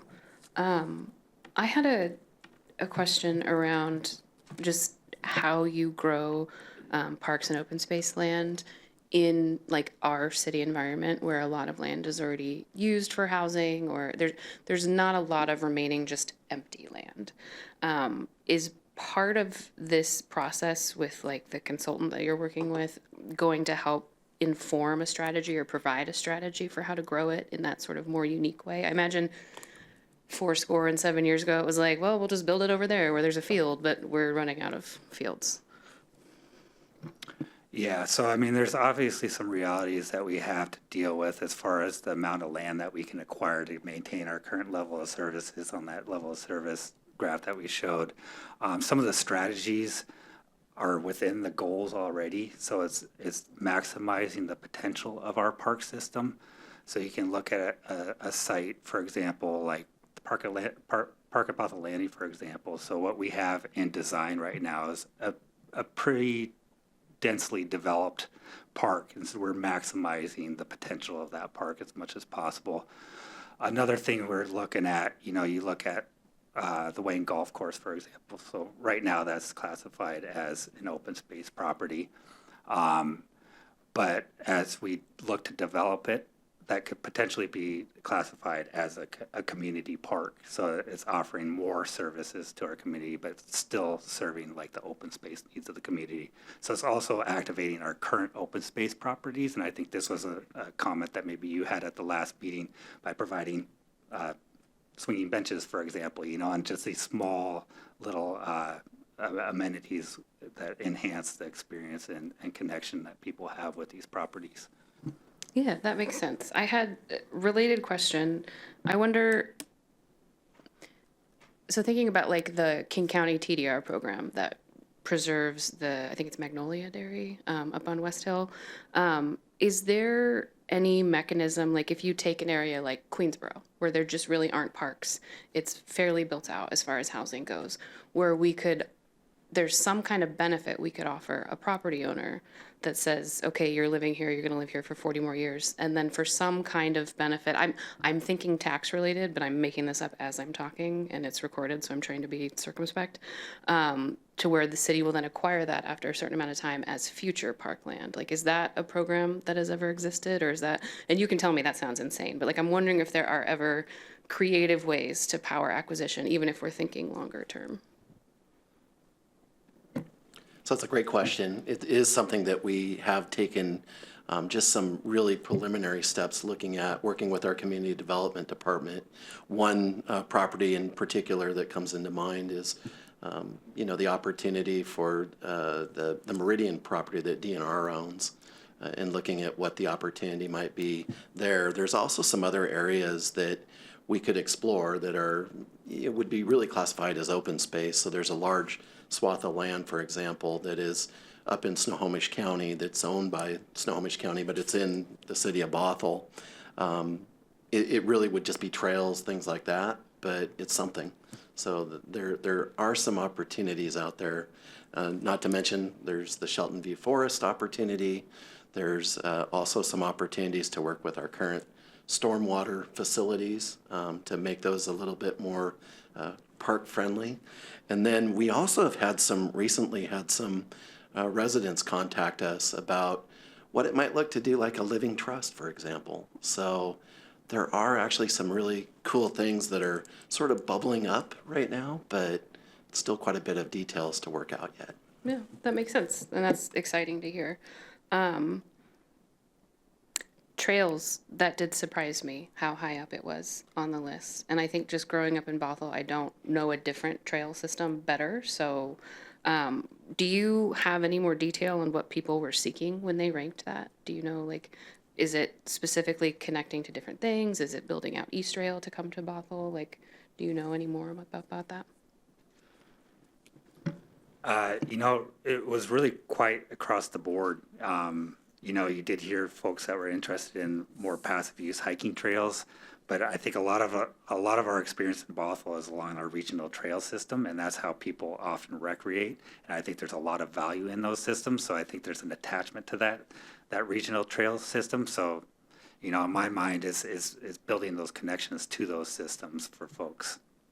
And it involves a lot of different departments within the city to make that happen. It's not just a Parks and Recreation initiative. Yeah, well, and a lot of our bigger trails are multi-jurisdictional. I'm sure that's a very easy to schedule meeting. So, thank you. I think with the connections to trails, it also makes sense just better utilizing the existing park and open space land that we have. So instead of paving it over for people to park there, they have easier access to walk or roll. So while we don't have that framework really built out in the Snohomish County portion of our city, neither parks nor easy walking access anywhere. I like that focus of end goal of the plan to, better utilize the resource that we have by making those connections. And the purpose of a park shouldn't be parking; it should be activation. So I really appreciate that that feedback that I kind of gleaned. I also really liked. And I hadn't seen this in previous PROS plans, but maybe I wasn't looking, the cell phone data. That was really interesting to hear some of the analyses that you pulled out of those data, especially around the difference between how long people spend in certain different types of parks and how that's changing over time, especially before and after the pandemic year. I am also curious about trails, though, and that's when reading through the PROS plan, when Councilmember Dodd brought it up too, like people utilize trails as open space and park, and it's a source of activity and maybe it's because there's so much green along the Sammamish River, but people utilize the North Creek Trail too. And so I'm just wondering, why is it because we have land along the Sammamish River Trail and we consider that to be open space, and we just don't have land alongside the North Creek Trail? Do you see opportunities for small programming, not necessarily like active programming, but infrastructure to support activation of the North Creek Trail as something that's in the Parks Department's wheelhouse? What are the opportunities that the North Creek Trail might provide? So I think one of the things with the North Creek Trail, if you've ever walked or rode that whole section of trail, it's pretty fragmented, and a lot of that has to do with how the trail was constructed. Some of it was constructed through private development, some of it was city funded. So it's not easy to navigate, quite honestly. So that's the one thing that we have on our mind as far as like Parks and Recreation, is just general wayfinding along that trail. And I think there's just some general improvements that could be made as far as just consistency across the entire trail segment.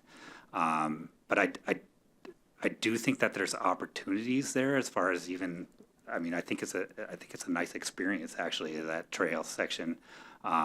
Maybe it's a little bit different experience than along the river, the Sammamish River, but you do get glimpses of North Creek, for example, and there's a lot of opportunities there, and I think there's even education opportunities along that segment. would just add, I also see like opportunities to put like exercise stations, more benches, more places where people can, go along the trail, but have a place to rest, perhaps have a little lunch and then move on, so.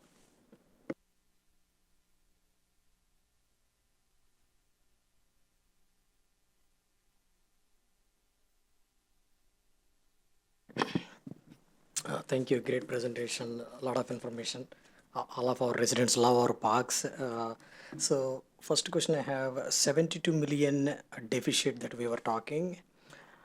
Is that we arrive by each park? We have 14 parks in this presentation. So the 72 million, how did we arrive? Is it by each park? Yeah, I mean, some of these projects are like pretty far down the road. They're really visionary. Sure. We don't have any funding associated with them, and they're just general projections of what the project could cost. And then there's other projects, for example, the park at Bothell Landing. It's a little bit more near term. We have a better understanding of what the projected costs are. For example, the park at Bothell Landing is a $30 million chunk of that $70 million. As we start developing and the planning efforts and design for some of these other parks, some of those numbers will come into clearer focus, but that's just a general estimate and probably not the reality of what we'll see over time. Would it be possible for our council to have a look at it by each, the 72 million, how we arrived? Just I know Yeah. this is not set in stone. Yeah. Can we have that information by park? Yeah, absolutely. It's actually in the plan, in the implementation section of the plan. There's a graph in there that shows exactly what portions of those projects are funded and what's unfunded. Okay. Would you mind sending it, Yeah. just that slide with the 72 million, please? We can do that, yeah. Okay.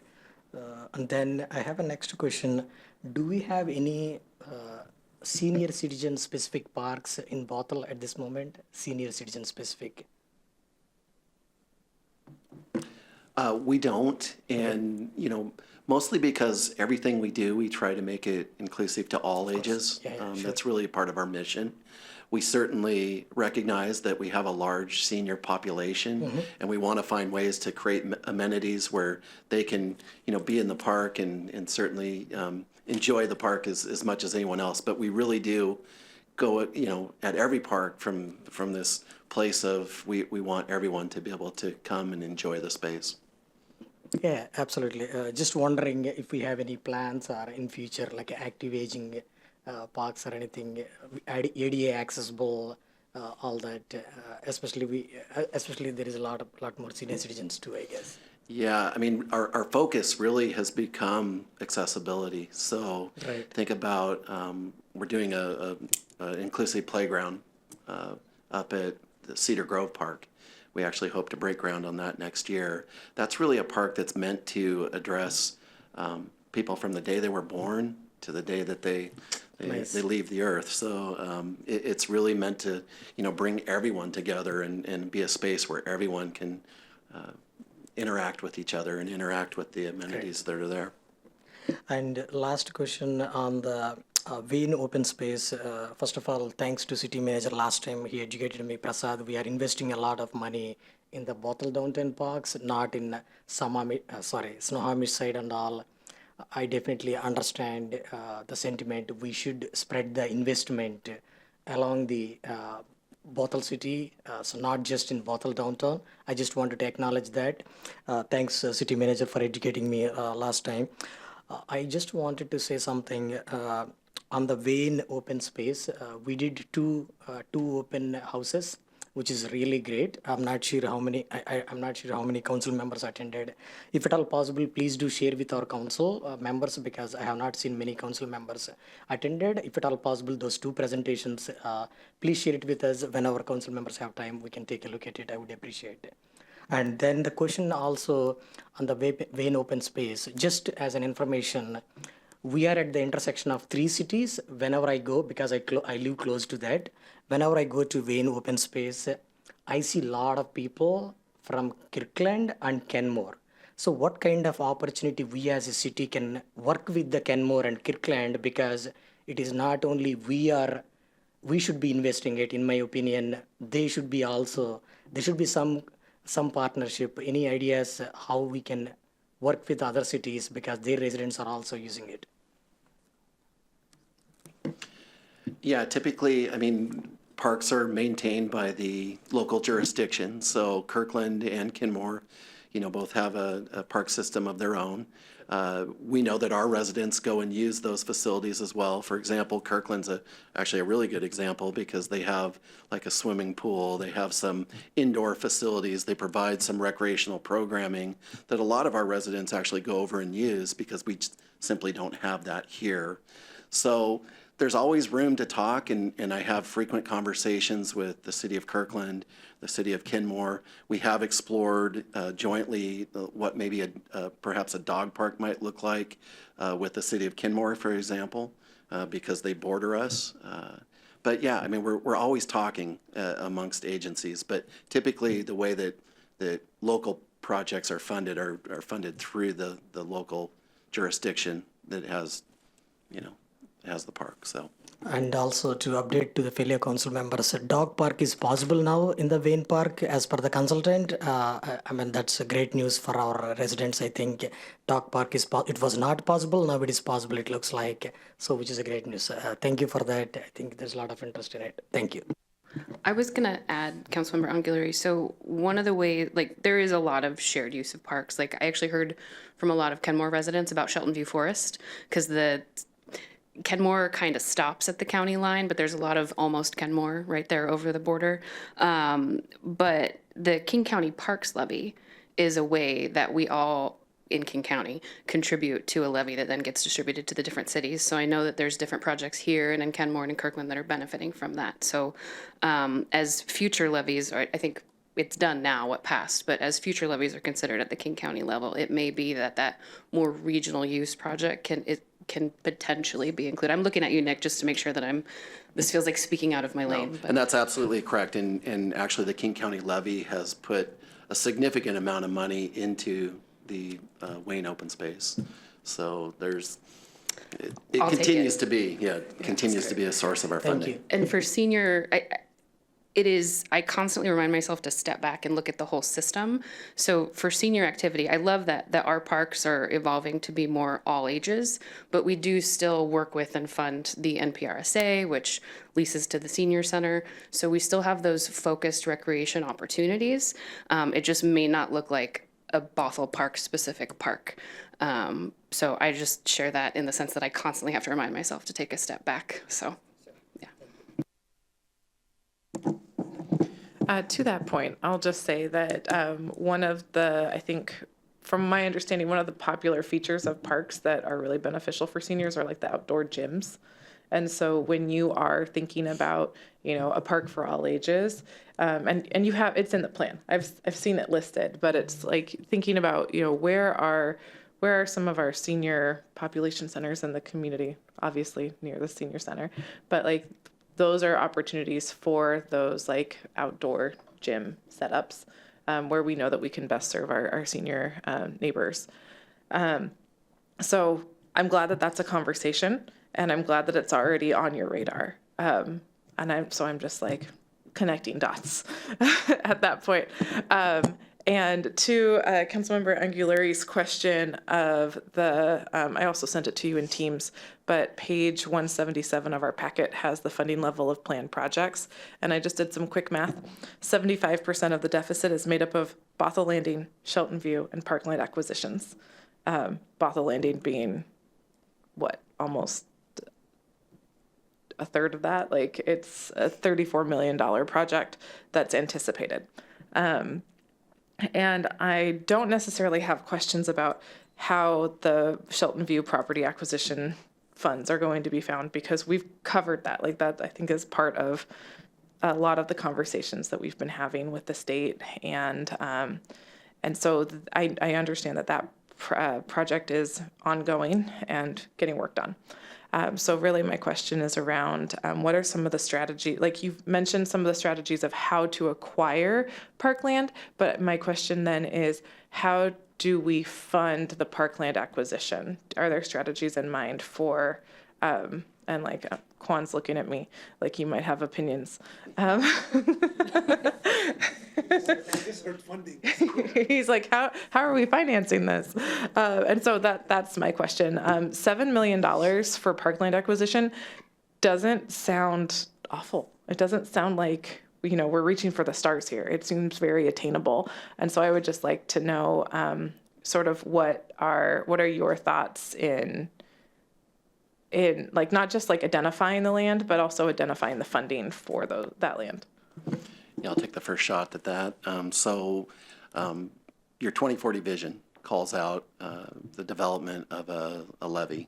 So staff are currently working on just the preliminary, what does that look like? So potentially going out and asking the community, here's a list of projects, here's a list of programs. Would you like to fund these? There's also a number of grants that we actively pursue. We're currently pursuing 4 grants. And to speak to Shelton View, we actually have our presentation with the DNR board tomorrow. So we're excited about that. And we've already done 2 other presentations to RCO. We have 1 more to go. But we are always actively looking for grants. We also see opportunities, again, coming back to sort of those partnerships. So we think about acquisition, but we also think about what already exists. So one of those big examples that I continue to use is sort of up in that northeast corner where we've got a large school district property. And what is the opportunity to perhaps partner with the school district to, make that more accessible, make that more open, and make it more of a community type amenity than just a school amenity that, is underprogrammed right now.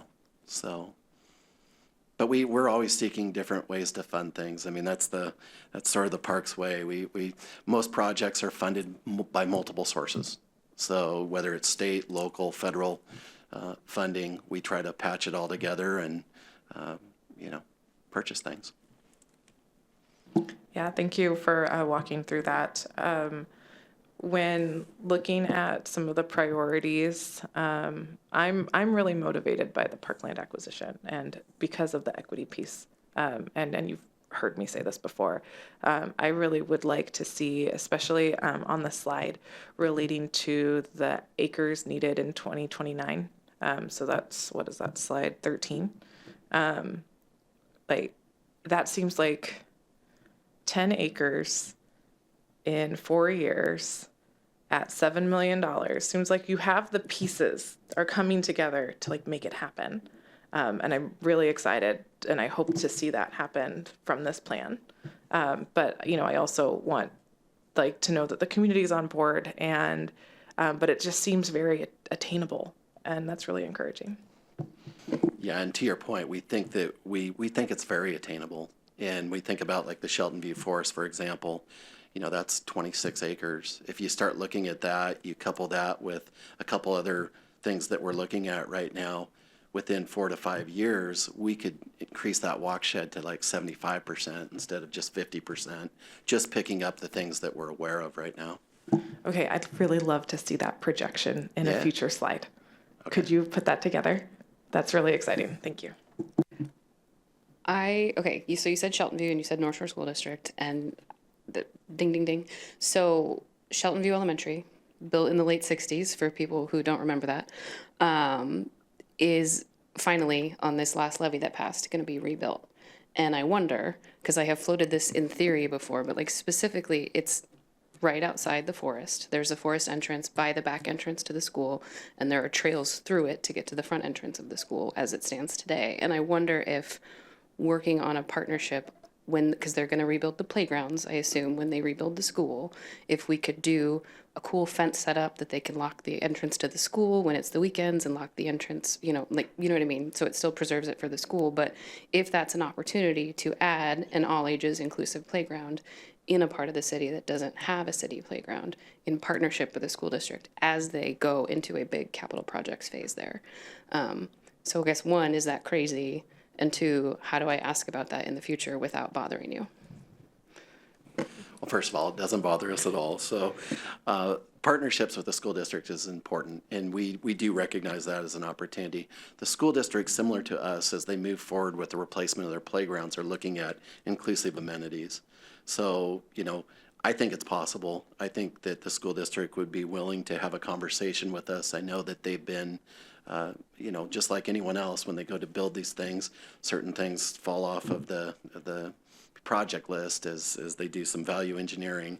But I think there are some opportunities when we look at those more outdoor amenities and things that the local surrounding community could use and benefit from. And it could be a mutual benefit to the school district as well. We've had opportunities to go up and actually present to some of the elementary classes up there at Shelton View, and just the amount of excitement that the kids have about these big spaces, and Shelton View Forest being one of them. It's really cool to see.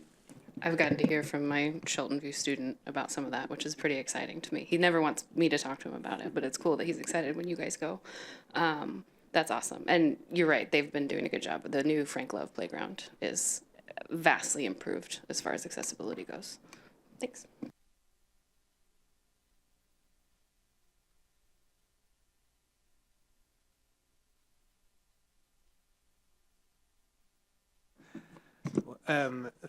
This is very exciting. I'm looking forward to the future. I had a question as I was going through the packet. So we have Main Street, the pedestrianized Main Street. Like whose department does that? Who owns that block from a department standpoint? Well, so it's public right of way, and so you have a street that goes through it. So really right now it's a combination of a couple departments. Public Works kind of takes care of the surface. We take care of the plantings that are within the Main Street area, but Public Works takes care of the planting or the street lights, any of those amenities, the sidewalks, things like that.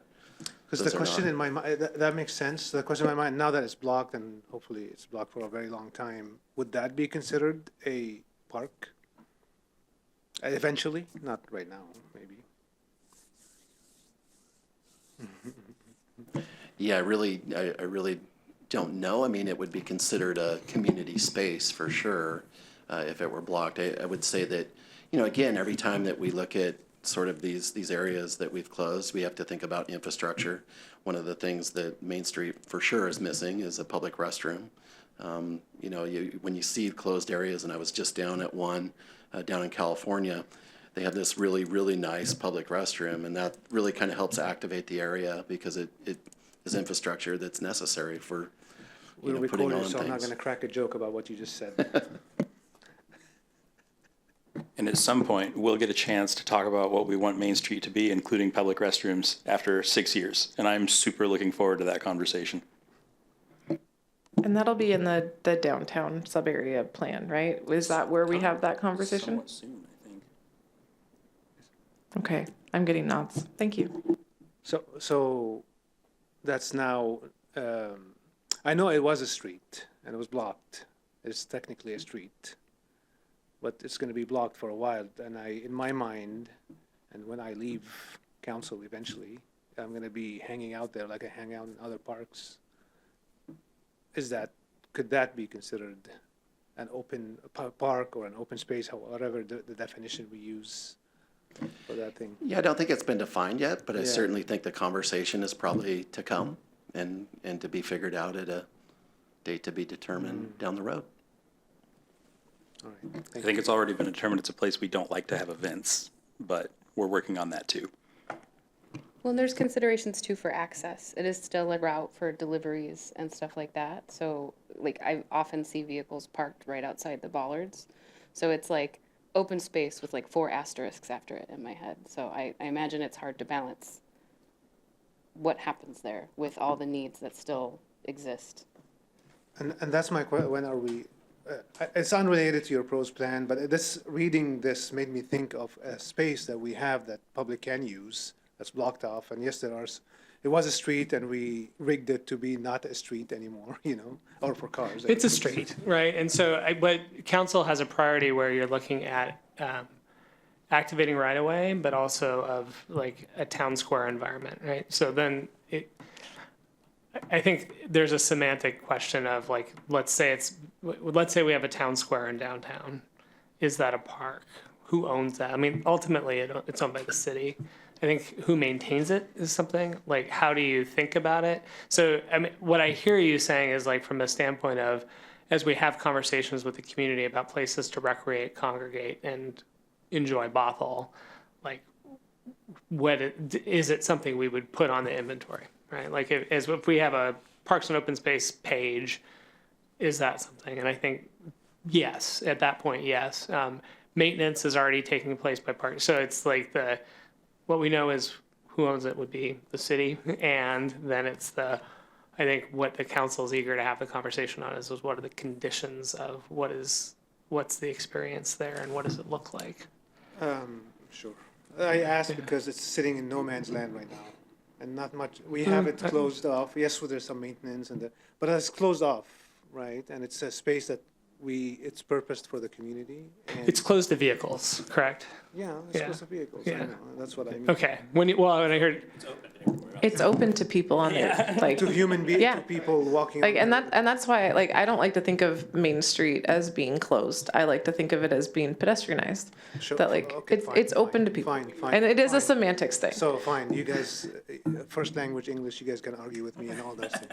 My point is, people can go and walk on it, not drive in it, right? So what are we gonna do with it? And it's not in the plan, in the current pros plan, but what are we gonna do? And it's not in Right. Public Works plan, so like what's gonna happen? So it is part of the conversation around the downtown plan is what are the features, amenities, and future of it. And then it becomes something that there's an investment to it, right? I think council, before I even arrived, was briefed about there's some aspects of financials of what it would take, including of potentially, and we may be past that now, but at one point there was federal loans that we're taking out or federal grants that paid for repurposing the streets, so repaying that. So there's a financial contribution. And then what does, having been part of a pedestrianization, both hybrid and permanent in a previous community, it's the design, the working with the businesses to make sure that there's still access to the privately owned property that's there and that sort of thing. So then it becomes a project. It becomes a capital facilities project to actually implement the vision. Sure, we need to come up with a vision though, and that's part of the downtown plan. Okay, cool. Thank you. I think the reason there's some confusion on council is because I know, Kyle, it was before your time here, but we actually had a conversation about doing events there, and we were asked for resources, and we gave resources to specifically do events downtown, and then that was gradually walked back by staff over the last kind of few years, and that thing that council originally had given resources for and wanted to see just doesn't exist. So I think there's a difference between events and the public space. I think those are two different issues, correct? Maybe not. I don't know. Because there is events and recreation we talked about in the pros plan, and this is what actually also triggered in my mind. I think there's a nexus to it, and again, the report that Director Stroop gave at the end of this, like some of the feedback then that we've had of people who have done events and activations on Main Street is it is lacking infrastructure to do those events. There's inadequate power. There's not running water. There's not restrooms. And so there are things. Those are the investments that, again, to do that activation, to do it well and successfully, those are the things that would have to go into that. But again, that is not part of the pros plan. Fair enough. And really nice restrooms, by the way. And my understanding is that all of those questions, all of those conversations are not going to be had with parks. They're going to be part of the executive, like there'll be conversations we have with the executive and maybe Public Works. Like it might be multi. So remember recently we had the parking conversation. It's like 6 departments. That's how we do things, right? So we have a connected purpose. There's very few things that are a singular department in this city. Since we're talking about restrooms so much, when we look at Main Street, would the restrooms serving the pop shops or the restrooms at the park at Bothell Landing be like best practice wise too far away to count for Main Street? Yes. Okay.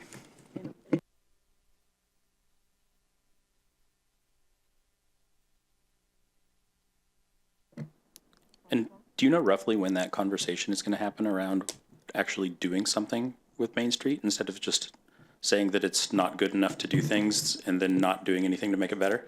Again, so then the downtown plan, there's the vision of what is it that we're going to get to, Yeah. and then it becomes a project, and then you have those conversations.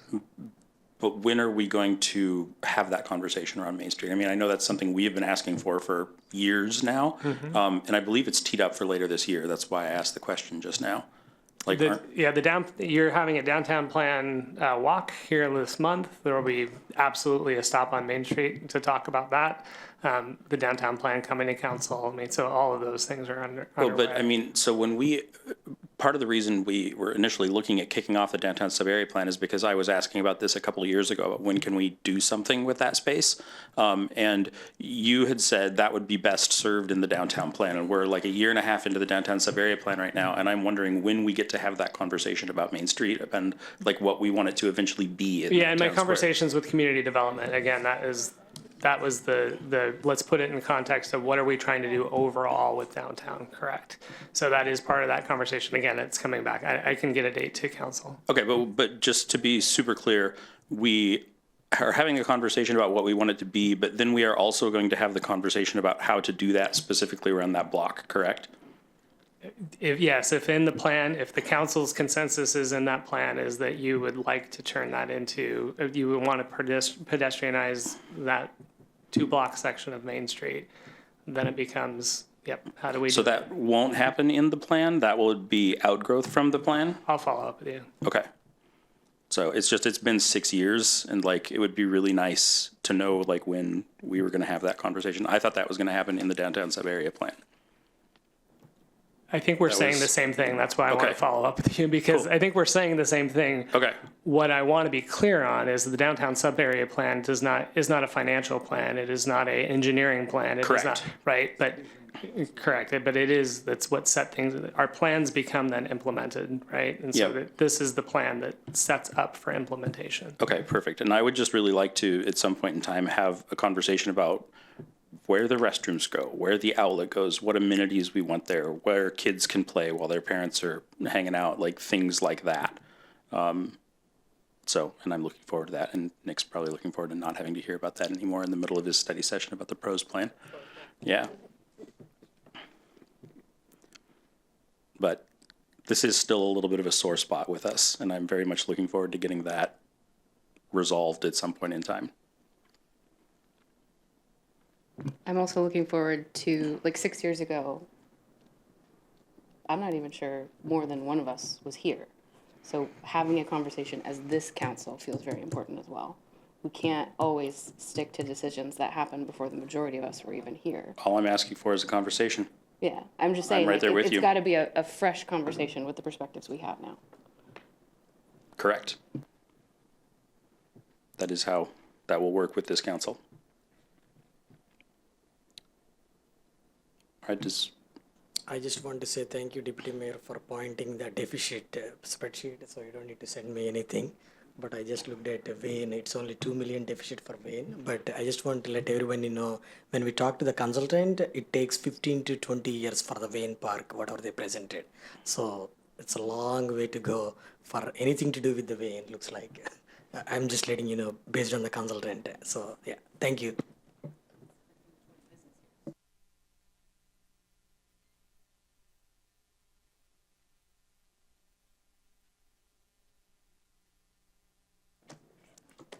all right, does anybody have anything left on the pros plan?